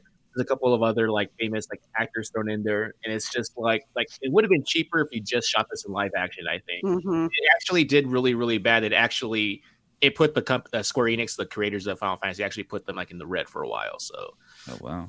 it's not that great. It has a nice message at the end. I think I do like the kind of sort of the story they ended up going with at the end, but it's so far away from the source material that it shouldn't even count. Well, honestly, Andrew, we just need to go old school on shit, man, and change the game, dude. And like straight up, instead of having people watch shit like that, we should just give them acid. Like, just give them some acid. You know what I'm saying? I'm telling you right now, man. Back in the day, I tripped on acid a bunch of times. Yo, that shit is crazy. You want to talk about having a good time, bro? Tripping face on acid is fucking intense. I'll take your word for it. To me, that Final Fantasy it kind of sums up that whole genre, like films like Beowulf, just that uncanny valley. Like, what's the Christmas one with Tom Hanks? The Polar Express, and then they had the Oh, Christmas Polar Carol. Express. Yeah. Yo, Gunner, take 5 hits of acid, bro. You could be in the Polar Express. Maybe that's what I needed to get through those movies. But yeah, I had a hard time with those. Yeah, I love Robert Zemeckis, but I am so grateful that style of filmmaking went out. Yeah. It's like I'm with you, Gunner. The whole uncanny valley thing, it is just so unsettling to watch these incredibly realistic CGI characters. When we watch CGI, we want to watch cartoon style characters. We want to enjoy the style more. Making them that realistic just looks weird. Yeah. All right. Sitting at number 45, here's one I think we can agree we all enjoy, the first Mortal Kombat film. Yeah. Dun, dun, dun, dun. Yeah, it's like I dare you to not get the song stuck in your head. It's playing right now. Yeah, no, this was a very good film. I think we can all agree we all had fun with this one. Plus, it had a great cast, like Bridget Wilson, and I think the second one had Ray Park was Scorpion or Reptile. I think. Yeah. Some trivia, yeah. Do love Ray Park's fight choreography. He is amazing. Yeah. Yo, I was live streaming on TikTok earlier, and I was talking to a dude in a fucking Donatello costume for the Ninja Turtles and shit. Yo, that shit was fucking hilarious, bro. I was having a hard time taking him seriously, though. Okay, I gotta ask here. Raise your hands if you play Mortal Kombat. I have. I played it. I don't play it now. Yeah. Okay, I want to go around and I want to hear what characters you played at. Who was your go-to fighter? Andrew, you start. I always played a Sub-Zero. Sub-Zero? Yeah. Nice. David? Scorpion. Susan? Sub-Zero. Gunner? I use Scorpion like 99% of the time. Get over here. Jeff? I never had favorite characters in the games. I was always eclectic and always wanted to play with everybody, so I never had a favorite. I always played with just every time I played, I'll pick a different character. I personally did Scorpion because I do better with long range attack style characters. So working with the rope dart was always a lot easier for me. I've always enjoyed variety, Alexis. Nothing wrong with that. Nothing wrong with that at all. Nothing wrong with that. Like I said, this is part of the fun of this, is finding out what characters we identified with, which characters we like watching, and who we enjoyed on the screen. Okay. Didn't see this one in 2020, sitting at 45%. Who here saw Monster Hunter? No, I forgot that came out. Yeah. I have no fucking idea what that even is. I've never heard. I love that game, but I did not watch it. Yeah, I know very few people who saw it. It's another Mila Jovovich. Jeff. This one was another Paul W.S. Anderson, Mila Jovovich production. Oh, This is what we like to call Paul W.S. Anderson is trying to convince the world that his wife is hot. I heard it's actually pretty good. It's decent. I heard it's actually Hey. not that bad. I'm telling you right now. The first movie that Mila Jovovich was in, the one with Bruce Willis. What was Fifth that called? Element. Fifth Element, yeah. Fifth Element. That's another one that is I'm telling you, that's a classic. That will never stop being good. I think she was in Return to the Blue Lagoon before that, though.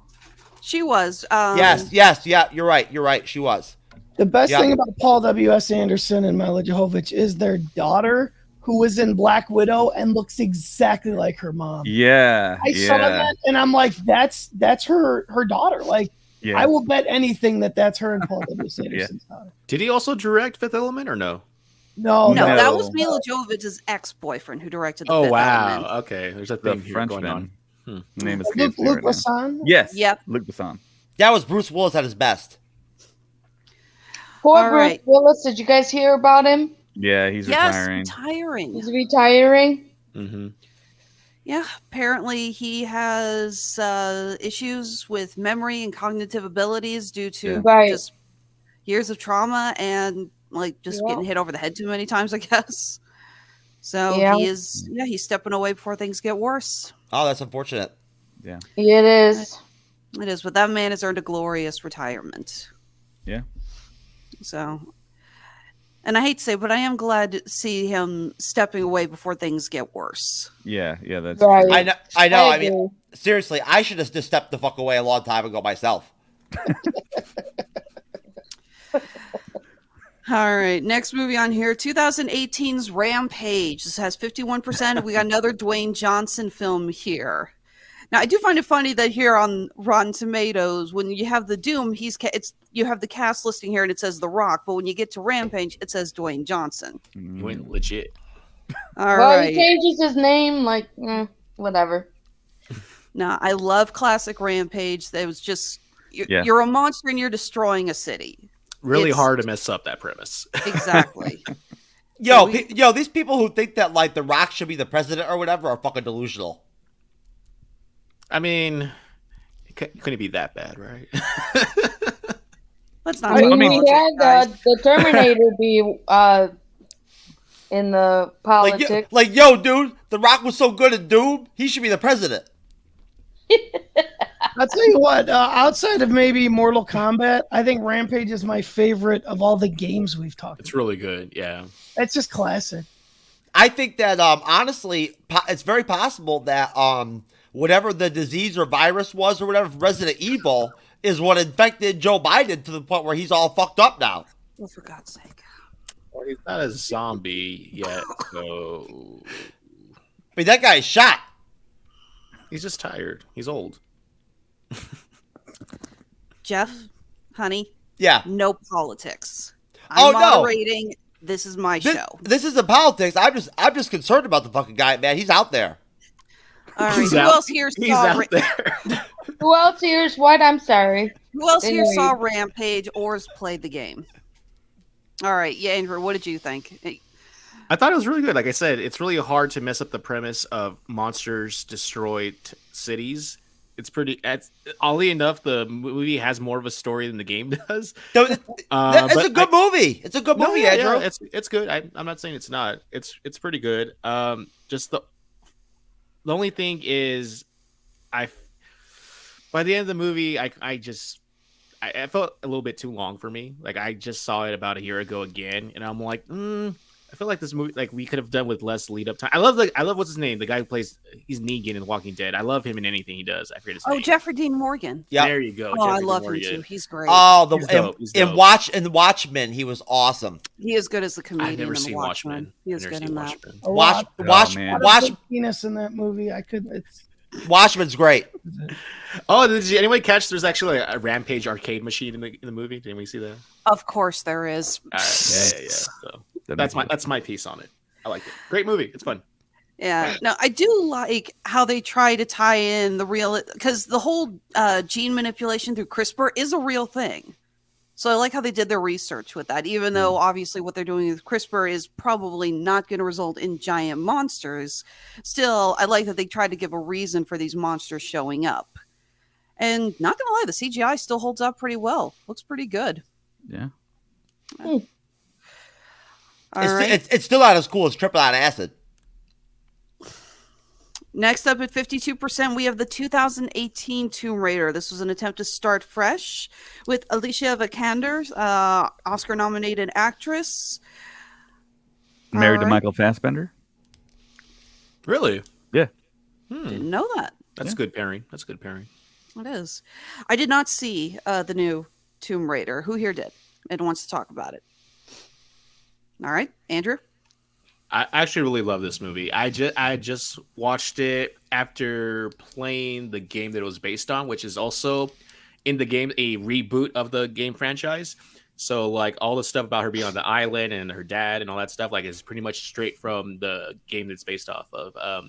Nothing to do with like the PS1 games that most of you guys are probably familiar with. We call it the I forgot her name. Angelina Jolie movies and stuff. So nothing to do with those games it's based off of. But it's really good. It has what's his name? Walter Goggins. Yes. I love him. He's awesome. Yeah, he's the villain, and he's actually really, really intimidating, really great as a villain. If I get a chance to watch it at some point, if I get a chance, I will watch it because I do like that actress. It's like her origin story of coming into like becoming the quote unquote Tomb Raider. And like it goes through because she's supposed to be like a lot younger than Angelina Jolie's character is. So like when she kills the first like person she takes out, like she actually has like a reaction, like a negative reaction to it, where like like, oh my god, like I just killed somebody. And she kind of it's really good. I liked it, and I think the sequel did get greenlit. I think they're still supposedly writing another one, which I hope they do because it's really good. It's really for the material they had to work with. It's pretty faithful. Awesome. All right, next up here, 2021's Mortal Kombat. This has a 54% rating. I want to see it so bad. I just haven't gotten around to it yet. Do you have HBO Max? Yeah, and I know it was there. When it dropped, like the same time it came out in theaters, I'm like, I'm going to watch it. I just haven't gotten around to it yet.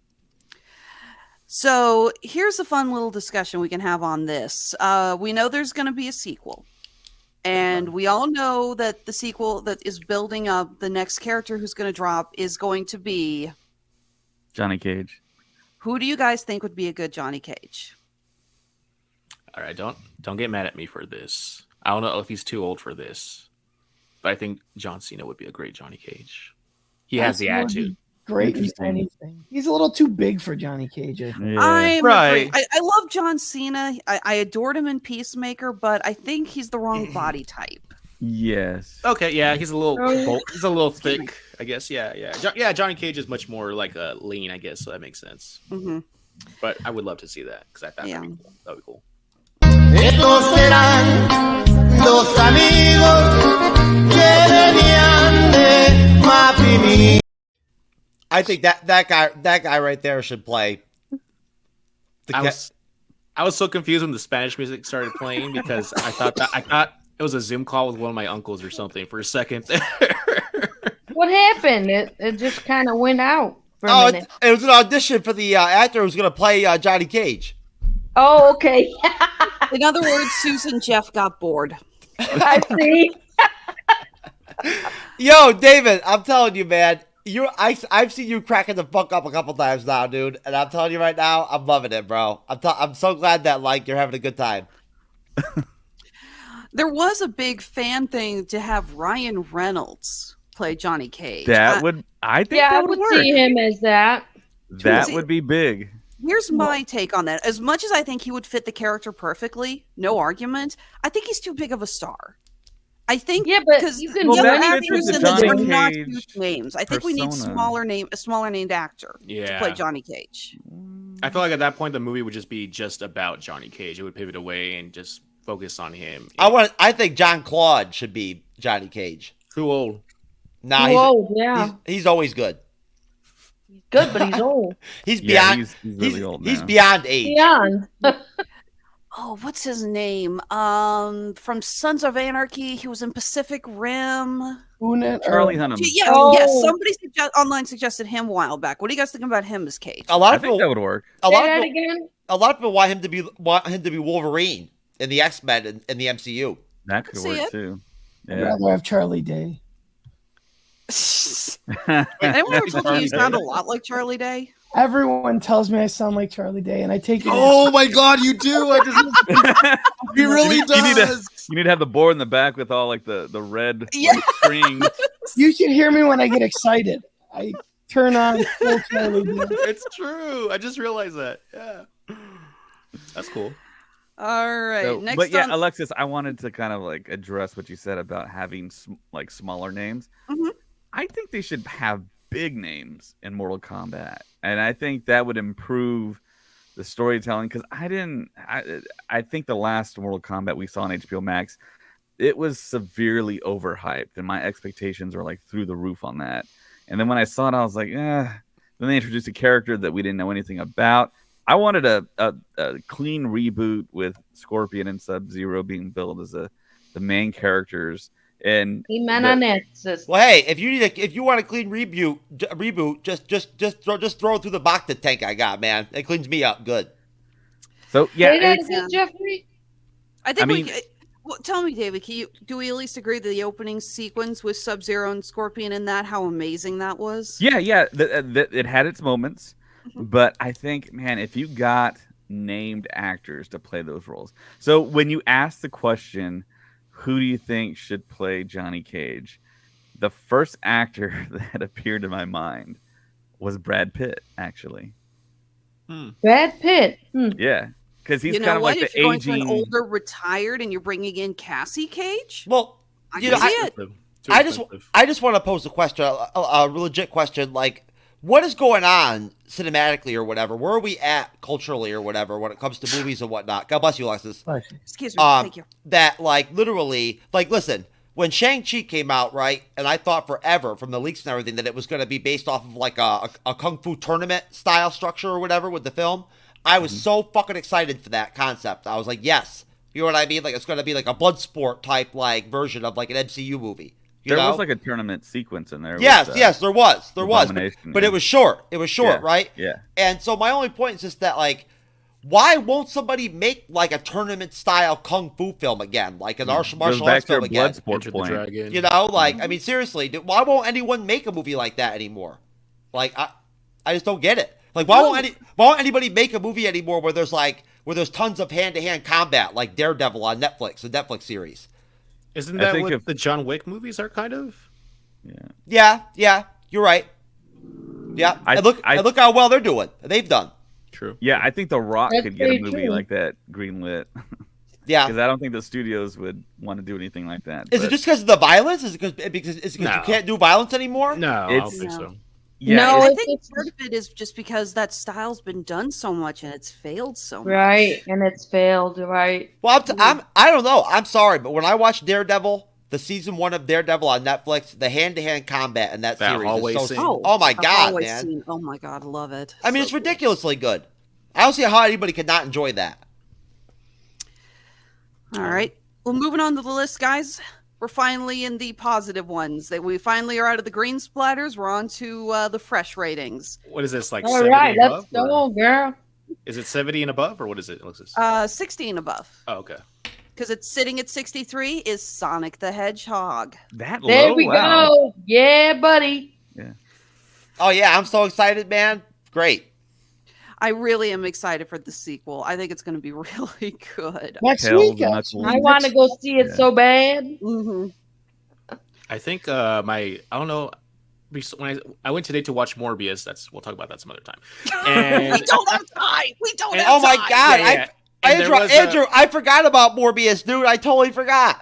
And there was a trailer. They did the trailer for Sonic 2, and it was like, oh, like advanced screenings, like whatever, the 6th. And I'm like, huh, like maybe I'll go watch it on that day, on Wednesday. I think you have to like sign up or register with Cinemark or something. Hey, my But- friend Danny sent me a message on Facebook Messenger yesterday and said that Morbius was dope. Really? Yep, he did. That's what he I said. wonder what movie he saw because That's in theaters right now, isn't it? Yes, Jeff? It is. Yep, Yes, yep. it is. I do not advise watching it, but if you must, then go ahead. I think I'm going tomorrow. Why didn't you like it? What It's happened? just- No, sorry, Susan. Yeah. I'm sorry. No, Andrew, I love you, man, but we do not have time to talk about the failure that is Morbius. That's No, fine. Okay, gotcha. I was just providing the context for the Sonic trailer that I saw today. No. Yeah. Yo, Susan, honey, you're right, Alexis. Morbius is currently sitting at a 16% on Rotten Tomatoes. Okay. That's all Okay. you need to know. The audience score, I think, is like fresh though. I think it's like 63 or something. I'm still going. I'm going to watch it tomorrow, no matter what, just because I have to. Anyway, so yeah, Sonic. Very excited to watch. I can't wait to see my boy Knuckles. Huge Knuckles fan. So. Oh, I love Knuckles. I Voiced like by Idris Elba. what's his name? The one with the mustache. Oh, Robotnik? Robotnik. Yeah, I like him. Yeah. Yeah, no, I was so caught off when they announced Jim Carrey as Robotnik because I played Right? I He's played a Sonic good kid, growing though. up, and I was like, really? I don't see the connection, but He's good. damn, he's not great He's at good it. at it though. Yeah. And apparently it's his last acting performance. I think he's quitting acting after this, apparently. That's what he said in interviews. Yeah, I read that today. I'm praying it's an April Fool's Day joke, but yeah, apparently he's considering retiring. He says he's done everything. But didn't they already greenlight like a third Sonic movie? So that means he would have to like. And this one, then no, I think. Right? Possibly. I don't know if there's Maybe. a third one coming. Yeah, because Maybe they. it's an attempt to hold over for more money. Oh, maybe. I don't know, but okay, so we're all in agreement. We're excited to see the new Sonic movie. Mm-hmm. Yeah. I had very little expectations with the first Sonic. I had no interest in seeing it. My kid wanted to see it. We saw it on Valentine's Day, and I loved it. It was great. I love how so many of these movies, like Gunnar, just views them through the lens of his children. I love that. For me, it's like I don't know why anybody would even ask me. If you know anything about me, what even asking me if I saw Sonic the Hedgehog or some shit, knowing who the fuck I am, like the type of guy I am? Come on now, man. Does that mean I don't know what that means? Does that mean you saw it then, Jeff, or no? Listen, when you're as raw as I am, bruh, you don't watch Sonic, bro. Oh, okay, all right. You know what I'm saying? You stick your nose up at it. All right, topping that at 68% is Detective Pikachu. Oh yeah, Well I'm done. Oscar worthy. Detective okay, Pikachu. all right. Why does that sound familiar? It's the Pikachu movie that came out in theaters. Remember, Susan? Right. It's got Ryan Reynolds doing the voice of Pikachu Oh, that's right. That's and right. appearing as him. Yeah, As- right? at the end. Yeah. Spoilers. it's the title. That movie's awesome. I love that movie. The only other movie, okay, there's two movies on top of this. One is a film I've never heard of called Werewolves Within. This came out last year. Anyone heard of this? Yeah, I told you that chick the other day and whatnot that I experienced, man. Holy shit, she had the werewolf within. Sounds like a UA Bowl film. Is it? It does, actually. Actually, it's directed by a guy named Josh Rubin, and it sits at 86% on Rotten Tomatoes. Wow. I have never I've heard of this that. film. Yeah, that's weird. And the only other film on top is at 73%, Angry Space- Birds 2. Space. Oh, I didn't get to see that one. I didn't even know they made a second one. 86% is 14% less than the hair coverage of the chick I met the other day. So, okay.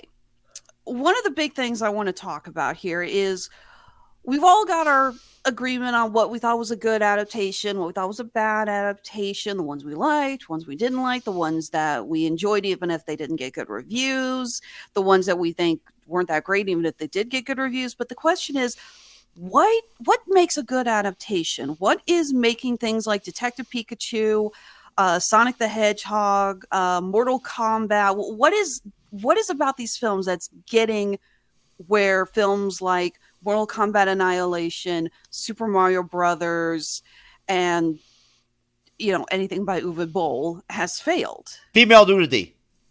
We need female nudity.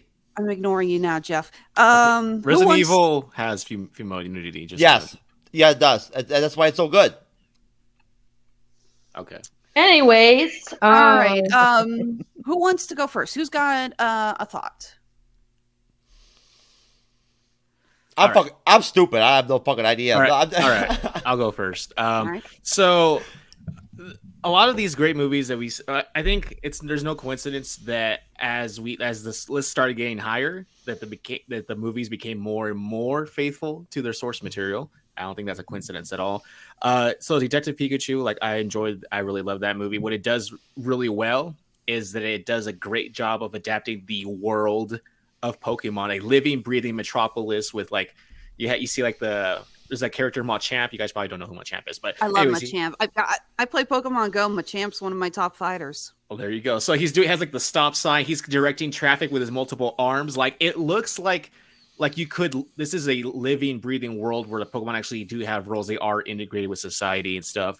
And it's just like I wouldn't say like a play field, but it's like a playground kind of thing where you can see how they made that movie with a lot of care and attention for the source material, because that's exactly how Pokemon, I mean, as far as like how Pokemon should look realistically, like Mr. Mime looks really creepy, but like anything with fur like Pikachu or Snorlax, they look cute and they look like, yeah, that's what it would look like in real life.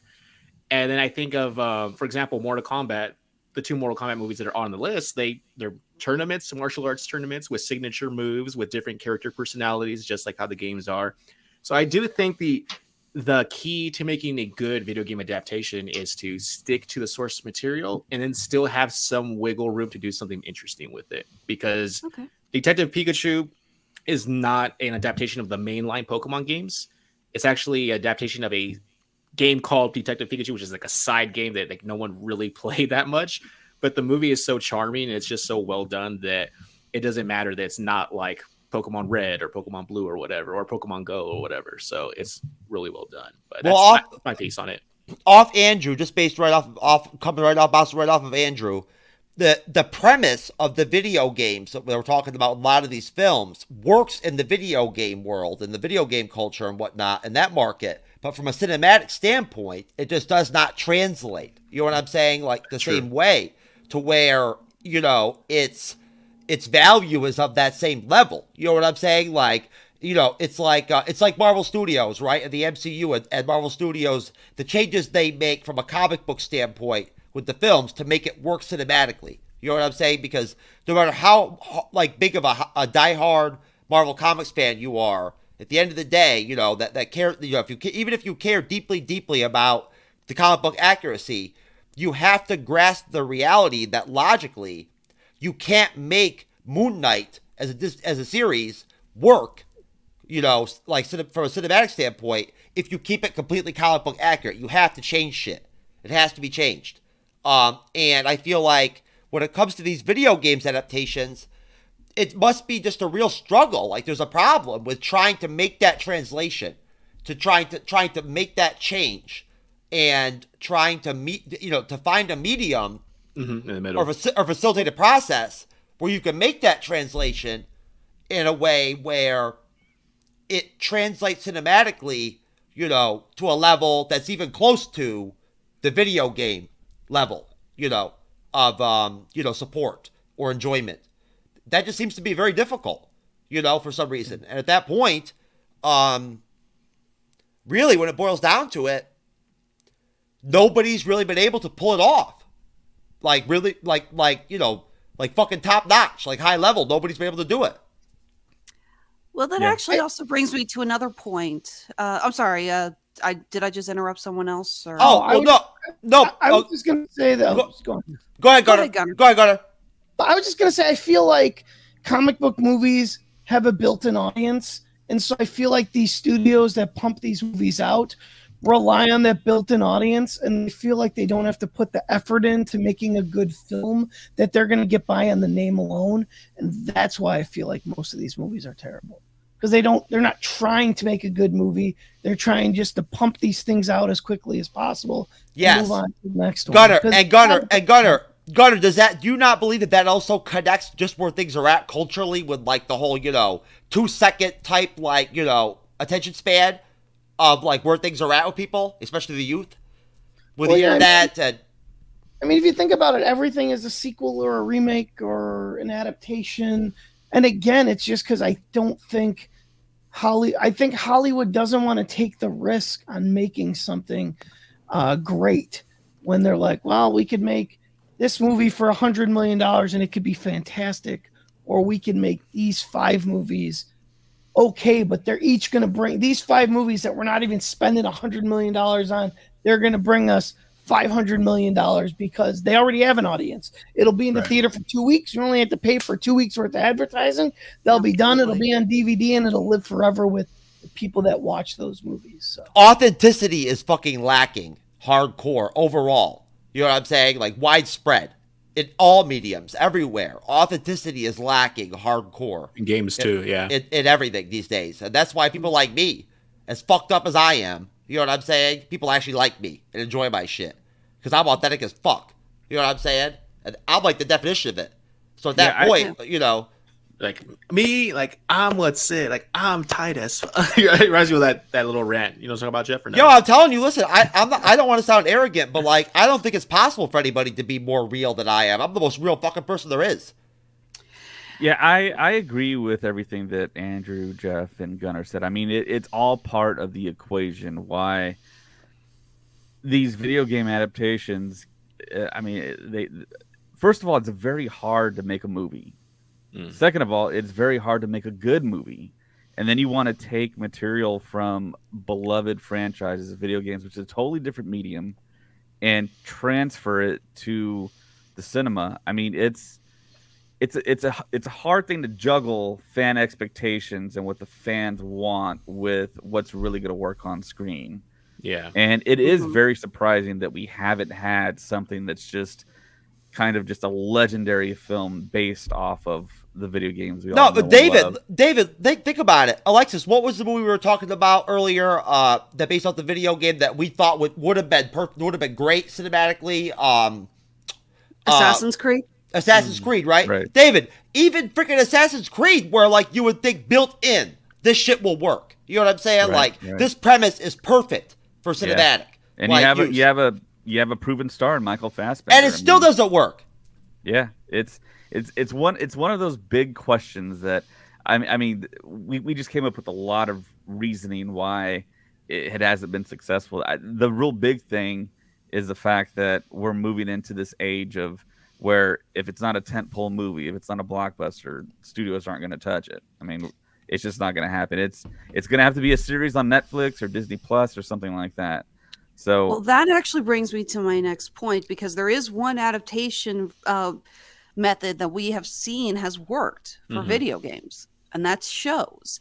Netflix alone, we've got, just this last few years, we got Castlevania, we got Arcane, which is an adaptation of League of Legends, we got Cuphead, which is bringing in tons of ratings. We talked earlier, we're getting a new Resident Evil show out of this, and Castlevania was honestly probably like some of the best U.S. anime ever. Heard it was really good. So apparently some of these games work as show adaptations, not movie adaptations. So what do you guys think? Is this something that developers should look more into, doing shows instead of movies? Or do you think this is just a fluke that we've gotten all these really good shows? Well, if you think about it, these games are like 40 hours to play and you're squeezing it into a 2-hour movie. Exactly. You can stretch that out over 10 to 12 hours of footage. You're probably going to get a much better movie. Well, it's not just a U.S. thing, because I'll tell you right now, Naruto Shippuden is a badass anime, but if you watch the Japanese version of the Naruto movie, that shit is fucking garbage. It is so bad, it is disgusting. I mean, I think Gunnar hit the nail on the head, where like you're taking something that with the materials like anywhere from 15 to 60 or beyond hours, and try to squeeze and bottle that all into like a movie, and you're gonna miss a lot of the nuance. It's like if you've read the Harry Potter books and then watch the Harry Potter movies, there's like so much that gets left out because you just can't squeeze that all in. Like the development with like with Ron's brothers and stuff. It's like some of the best stuff in the books, but it can't make it to the movies. So I think doing long format stuff with like these limited 10 episode, 12 episode series, you get way more time to kind of flesh that out, but also I think there's also less pressure from the studios if you're doing a online kind of show compared to like Andrew, a big theater movie. Do you see the connection with anime too, where like honestly, all the best best anime that's been done that they've tried to do live action out of it, series or movie or whatever, it doesn't work either. No, I just reminded me right now when Alexis was talking about that. There's also the Witcher series, which I've never seen. I completely forgot about Witcher. I heard is amazing, and also HBO is doing The Last of Us as a TV show. Also, I still got to watch it. I still got to watch The Witcher. And so, I think a lot of these, I think a lot of the streaming services are like the money is shifting sort of to like adapting these things for long form content because that's where you get much more, I think, attention and more passion than compared to like the big execs and stuff at the theaters and stuff. So, yeah. I mean, Halo never worked as a movie. They tried for years, and they finally decided to give it as a series. Hey, spoilers, the first episode of Halo is fucking awesome. That shit is awesome. It dropped? Yeah, it's great. It's out. Yeah, it's on Paramount Plus. It's out. Yeah, it's awesome. It was great. The first episode was great. Very well done. Is that on Paramount? Yeah. Paramount Plus? Yeah, okay. Do you have that? Yeah, I gotta see it first though. All right. Yeah, I got it too. Boba gave me a discount on it with my Bacta tank. Okay. So to end this out, we're talked about what we think what we think works as well for the adaptations. What games do you want to see adapted, and would you want it to be adapted into a movie or a TV show? Jeff, I'm going to start with you. What game do you really want to see? I'm not sure. Honestly, I mean, look, I'll be honest with you. I don't know what game will work. I just don't. Honestly, I can't think of one that I like that I honestly think they'll be able to figure out how to make it translate. Like, you know what I'm saying? And it will sell. It will, and it's not even just selling. It's not even about like the money. It's not even just about box office or like whatever.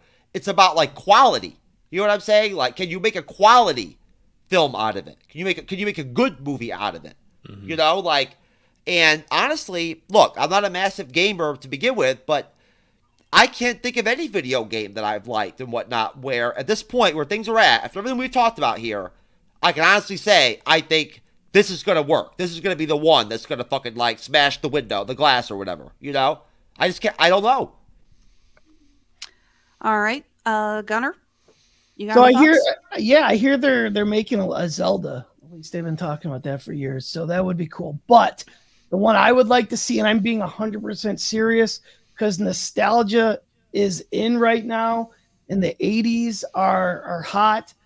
I want to see an adaptation of the old arcade game Bad Dudes. That would be awesome. Okay. That's right. That would be awesome. That's why we're bringing back smoking, Gunnar. The MCU'S Bleeding Edge. We're supporting smoking. Cigarettes. Warning, smoking right here. Yep.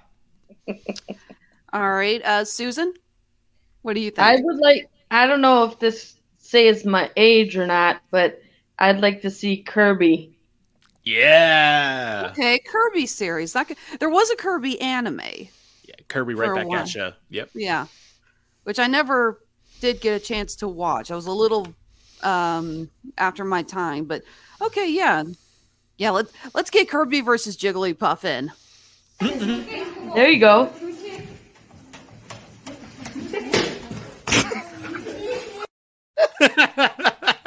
That was a good one, Jeff. That was a good one. I like that one. All right. David, your turn. What do you think? What do you want to see in the future?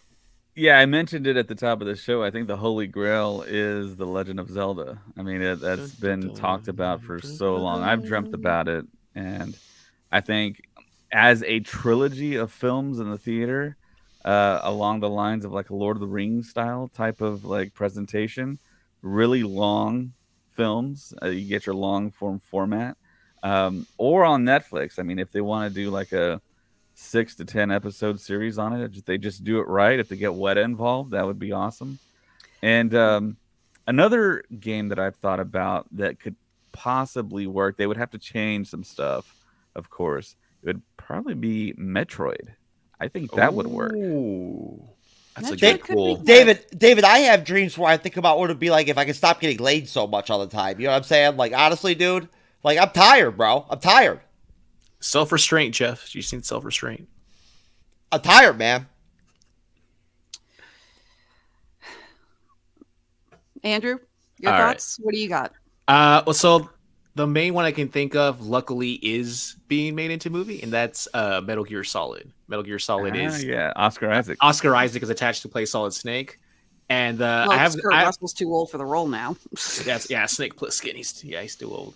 But the cool thing about this is the director attached, Jordan Vogt Roberts, I think his name, Jordan something like that. Yeah, Jordan Vogt Roberts. There you go. He's actually really, really good friends with the creator of Metal Gear Solid, who is Hideo Kojima.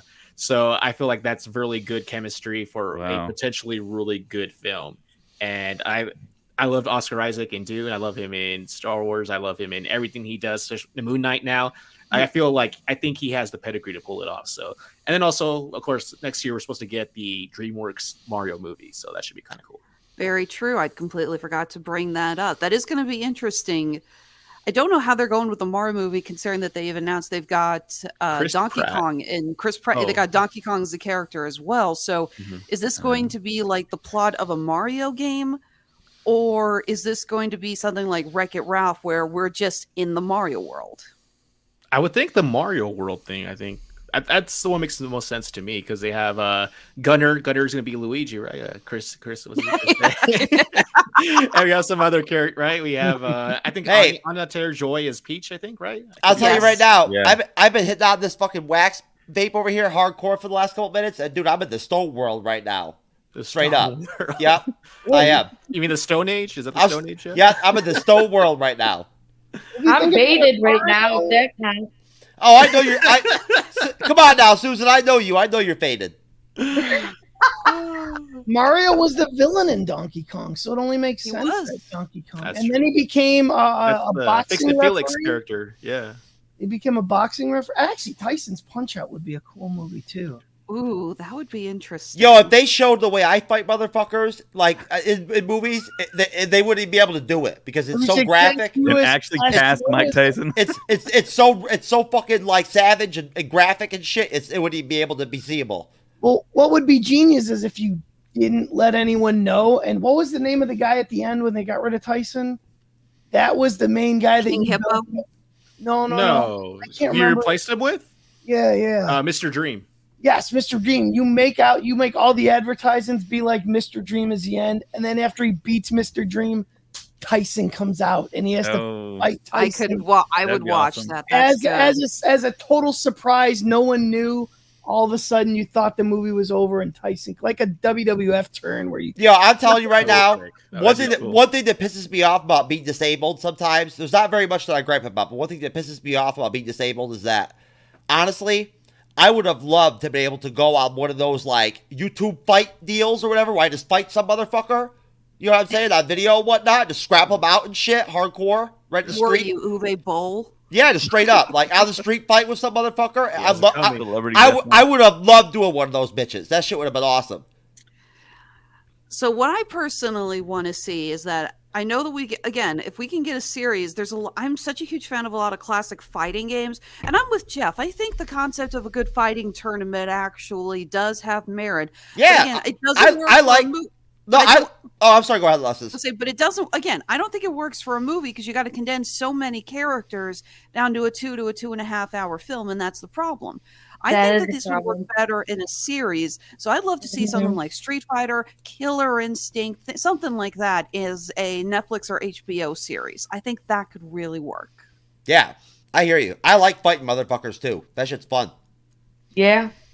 But yeah, can you imagine like an HBO or Netflix series based off Street Fighter and various episodes? We actually get a little bit more backstory about the characters. Oh, it'd be awesome. We get to see more of Blanca and the jungles. We actually get to see Ryu and Ken's training. You called it, Alexis. If they would do something like that on HBO Max, it would be great. I know that's something I would like to see. Yeah, and that would be different too because as a series, that would be like a different kind of deal. I have a question. Is Batman on HBO Max? No. Batman yeah. and Batman Returns have been moved to Hulu, but the Dark Knight trilogy is still on HBO Max. And then Oh, the okay, Batman gotcha. is about to hit The Batman. HBO Max. Because there's a pretty new soon. Batman movie out right now, and I want to go see it. That's I think Next it comes month, out- I think. Next month, I think. No, I think it comes out this month, April. Does it? Yeah, April. 16th, I believe. Wow, it didn't last in Yep. theaters very long, did it? I thought it was like a 50-day thing, wasn't it? It was 30-day, I think they do. Oh, okay, never mind. I don't know. I thought it was a good damn movie. I'll tell you that. Don't tell me I want to see it still. It was good. I'm looking it up right now. April 19th. I just like the theme a lot. So we're not too far away. Yo, Pattinson handled his business, man. I don't care what anybody says. I would love to watch. Back on topic, I would love to see Street Fighter as a series, because then we can get like an episode on each character at least, and then like have like a culmination, like a climax thing with the actual proper. That would be, tournament. yeah. Yo, I would watch that, Andrew. I would definitely watch Street Fighter Yeah. as a series without question. Definitely. That I would was be about awesome. to just talk about how Batman is overshadowed by his villains, but I'm afraid one of my co-hosts would jump on and attack me. Did you say that Yes. last time, Gunnar? I think I heard I you say that. did. last time. Yeah, watched and that. it I watched started a really ugly fight with someone else. Hey, Yo, you I'm- know, listen, I want to make it.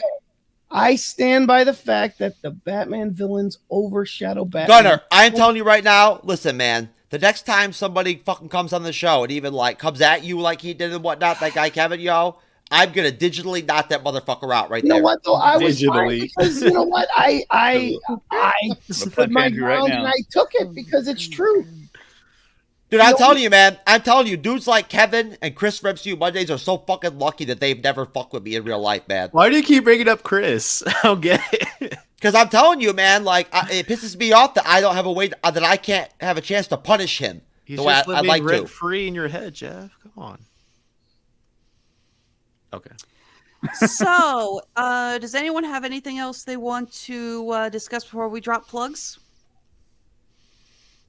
It was nice meeting you all. Oh, You too, nice Susan. seeing you too, Susan. Susan, I'm so happy that I was able to finally get you on the MCU's Bleeding Edge, and I just want to point out really quick, I'm not gonna like honestly plug Rizzle or like try to like like blow up Rizzle or whatever and whatnot, the platform that I started making content on and that I met Susan on and whatnot. But I am just gonna mention that I met Susan on Rizzle, which is like a TikTok style like video content platform. That's okay. It's not like super popular or whatever. Never heard of it. Yeah. That's where I started, and I met Susan on there and whatnot and everything, and so I'm just happy. I'm really happy and whatnot, and I feel great that that Susan was able to come on the show and whatnot and everything, coming off the fact that we met on that platform together a long time ago. I've known Susan for a minute. Right. All right. Well, Susan, are there any other, is there anything you want to plug? Any other shows, events, projects that you want to make sure that the audience at home knows about? You want to shout out Four Loco, Susan?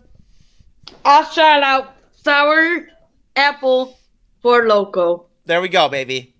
Sour apple. That's my favorite flavor. Bleeding Edge style. Exactly. Oh, hey, if you can get us some promotional by Four Loco, I'm not going to complain. All right. All right. David, why don't you go ahead and tell us about your other show, man? Yeah, my other show is the Star Wars Stuff Podcast. We've been going for 4 years now. We'll be at Star Wars Celebration in Anaheim in less than 55 days. So, Nice. yeah, hopefully we submitted our application for the podcast panel. So hopefully we get on so there cool. with all the other podcasts. That is great. And it's a great time to be a Star Wars fan. Check out our podcast. We pretty much hang out and talk about all the Bleeding Edge news, kind of like what Jeff does. But it's more of a family show, so you can have it playing on in the background. Your kids can listen to it most of the time. We just had Josh Robert Thompson, who does the best George Lucas impersonation in the world, and he does all the deep fakes for Collider, and he was on, and it was an awesome show. So, well, yeah, David, check it out. hey man, it was really great to have you on, man. Finally, I'm telling you right now, dude. At the end of the day, it's really cool. Like when you try to collaborate with somebody and you stick and like you stick and like try to like stay in contact and whatnot, and it finally comes through. It's like a positive moment, man. You know what I mean? So I'm really glad that you came out of the Bleeding Edge finally, man. And dude, just so you know, hey, I may talk a lot of shit and whatnot and everything, but believe it or not, I am capable of actually like going on a show and like disneyfying my shit. Okay, it's good to know. All right. Gunner, you want to drop your plugs? Yeah, I'm part of the Wide Open Mic Podcast Network. Got a couple shows on there. Our Snap and MCU podcast. We're doing our Moon Knight episode 1 review this week, and we have to go back. Our Lost Rewatch podcast. We are reviewing the first half of the season 2 finale. So we are rocking that show. I've been podcasting for a decade. That's the most fun I think I've ever had in a podcast. So, Snap and MCU podcast, and we have to go back. A Lost Rewatch podcast, all on wideopenmic.net. All right. Gunnar, didn't you and I talk about having me on for your Moon Knight podcast, or am I getting that confused? We'll have you on for something for sure. Putting him on blast. Yeah, I definitely want to have you on. And we got a Beatles one coming out that I have. Hey, listen now. If you're bringing Alexis on the damn show, you better bring me on too. I'm telling you right now. Jeff, you are one of only 2 guests we've ever had. Hey, I want to be there with Alexis, man. We'll figure it out. We'll get you guys all on. But yes, we did. I do remember we did talk about the Beatles podcast. I would love to come on to discuss that. What's the name of that? Oh, I love the Beatles. The Beatles one, we haven't started it yet. We announced it, and then COVID hit. Okay. It's going to be called the Beatles. Well, when you do it, just let me know, and I'll be on it too. Absolutely. All right, we'll exchange contact information here after we cut. Okay. Andrew, you want to tell us about the Geek News Network? Yeah, sure. I was just hoping Gunnar had come up with like a really good pun for the Beatles name. That's all I wanted. Anyways, all right. Yeah. So I was not obviously maybe, but I am one of the staff writers over at Geek News Now. That's how I met Jeff. He was on a couple of I think our Star Wars podcasts that we do, or no, the Marvel one. Marvel one. Sorry. And so yeah, I mostly write about video games. That's my wheelhouse right there. I also have a video game podcast I co-host with my best friend called the DuoSense Podcast. That's DuoSense. You can find that on Spotify and most Apple. I think you can also find on Apple and other like podcast services. We talk about video games news from the past week, what we've been playing, and just stuff like that. And then one other thing that I also do is the My Star Wars show, which is under the YouTube banner of Backlog Banter. That's why I do that show with one of my friends.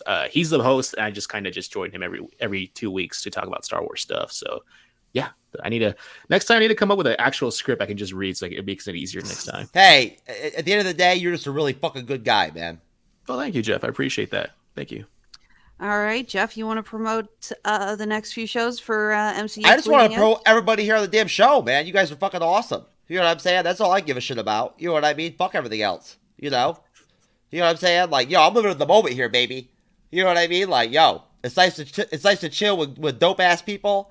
And hey, I'm a lucky motherfucker, man, to be surrounded by so many goddamn good people all the time and whatnot. I record with the best fucking people out there, man. You know what I'm saying? Like, I'm blessed. I'll tell you right now. And if you think I'm fucking around, I don't even believe in that shit. I don't gaslight anybody. If I think your shit is real, you're real. And hey, I appreciate y'all. And hey. Alexis, you are one talented motherfucker. Yes. Absolutely. Thank you very much.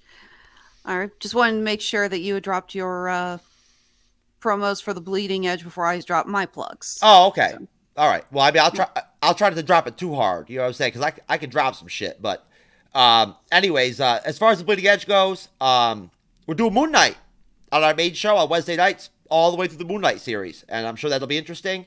What's going to happen when we get to Ms. Marvel? I have no idea, man. It could be fucking crazy. Don't even know. Could be intense. Don't know. Basically, as far as the weekend shows go, I really have no idea because, I mean, I'm just having people guest moderate every Friday, and it's up to them. So until they let me know, you know what I mean? Like what they want to do. Like, Gunner, when are you going to come out and guest moderate? It's going to happen. It's going to happen. It's going to blow your mind. I'm waiting for you to tell me what the premise is or whatever, or what you've got kicking around and whatnot that you're ready to throw down out here, man. Oh, we're going to have our friend from last week come on, and we're going to talk. Oh, man. Talk about you, me, and Kevin talking about Batman. Don't get me excited, man, please, all right? I mean, seriously. I'm feeling positive and everything and whatnot. Don't bring me back to that place, man. Hey, I'll do a show with Kevin. I'm not against it, and I'll drop my knowledge that I didn't get to say to him before he started talking about how he didn't watch Moon Knight. Yo, I'm telling you right now, fuck Kevin, bro. I'm telling you right now, dude. In real life, man, I would rock that motherfucker. I just like getting you worked up. Yo, I'm telling you, dude, I would rock it, bro. All right, so Radulich In Broadcasting Network. Upcoming, we're going to be discussing the first season of Pam and Tommy. We're going to be discussing the second seasons of Resident Alien and Upload. Those are all amazing. We're going to have so much fun talking about that. We're going to be discussing Sonic 2. We will have our Damn You Hollywood discussion on that. And we're also going to be getting ready for Tripped Up Trivia's next edition. The theme to tie into the upcoming Doctor Strange sequel is going to be everything wizards and magic. So the trivia questions will revolve around anything magical. We got Harry Potter, Dungeons and Dragons, World of Warcraft, Doctor Strange, Dr. Fate. We're going to have a lot of fun recording that. If you are interested in being a contestant on Tripped Up Trivia, hit up the Radulich In Broadcasting Network on either Twitter or Facebook. Let us know that you're interested in playing. We have a lot of fun recording this. For real, get on there, motherfuckers, because I'm telling you right now, I'm tired of being embarrassed and fucking looking so bad on there, man. You're the one who decided to answer that when Joker got gassed with the Scarecrow's fear toxin, that the thing he saw was Chloe Zhao. I need somebody. I need somebody to come on that's stupider than I am, so they can do worse than me. I'm not joking, by the way. That was his legit answer. Anywho.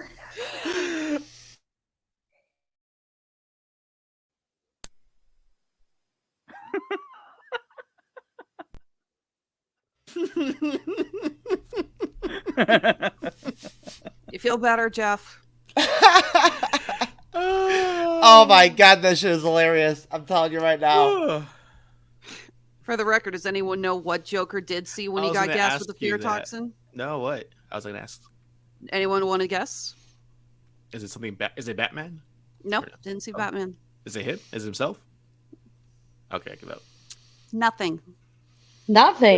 Joker did not see a damn thing.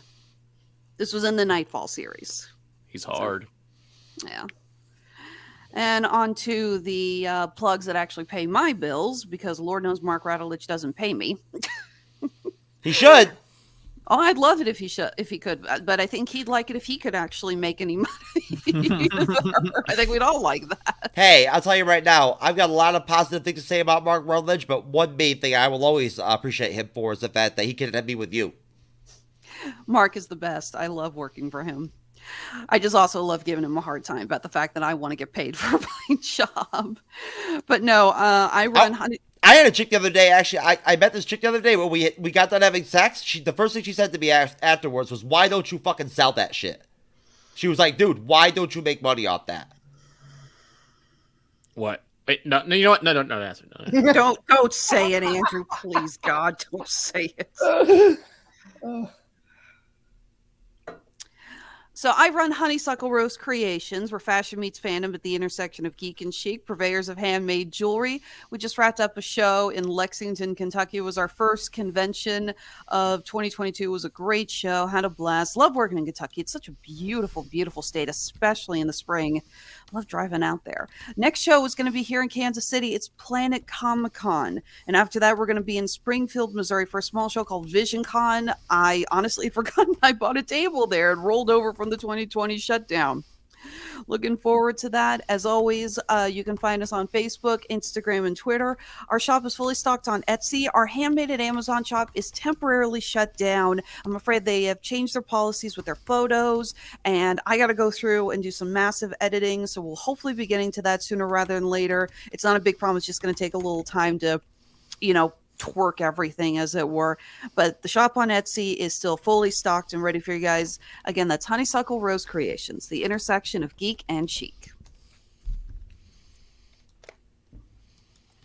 Oh, was I supposed to go ahead and cut out at that point? My bad. I'm sorry. Usually after I do my plug, someone else talks, force of habit. So, hey, thank you guys so much for coming in to discuss video game adaptations.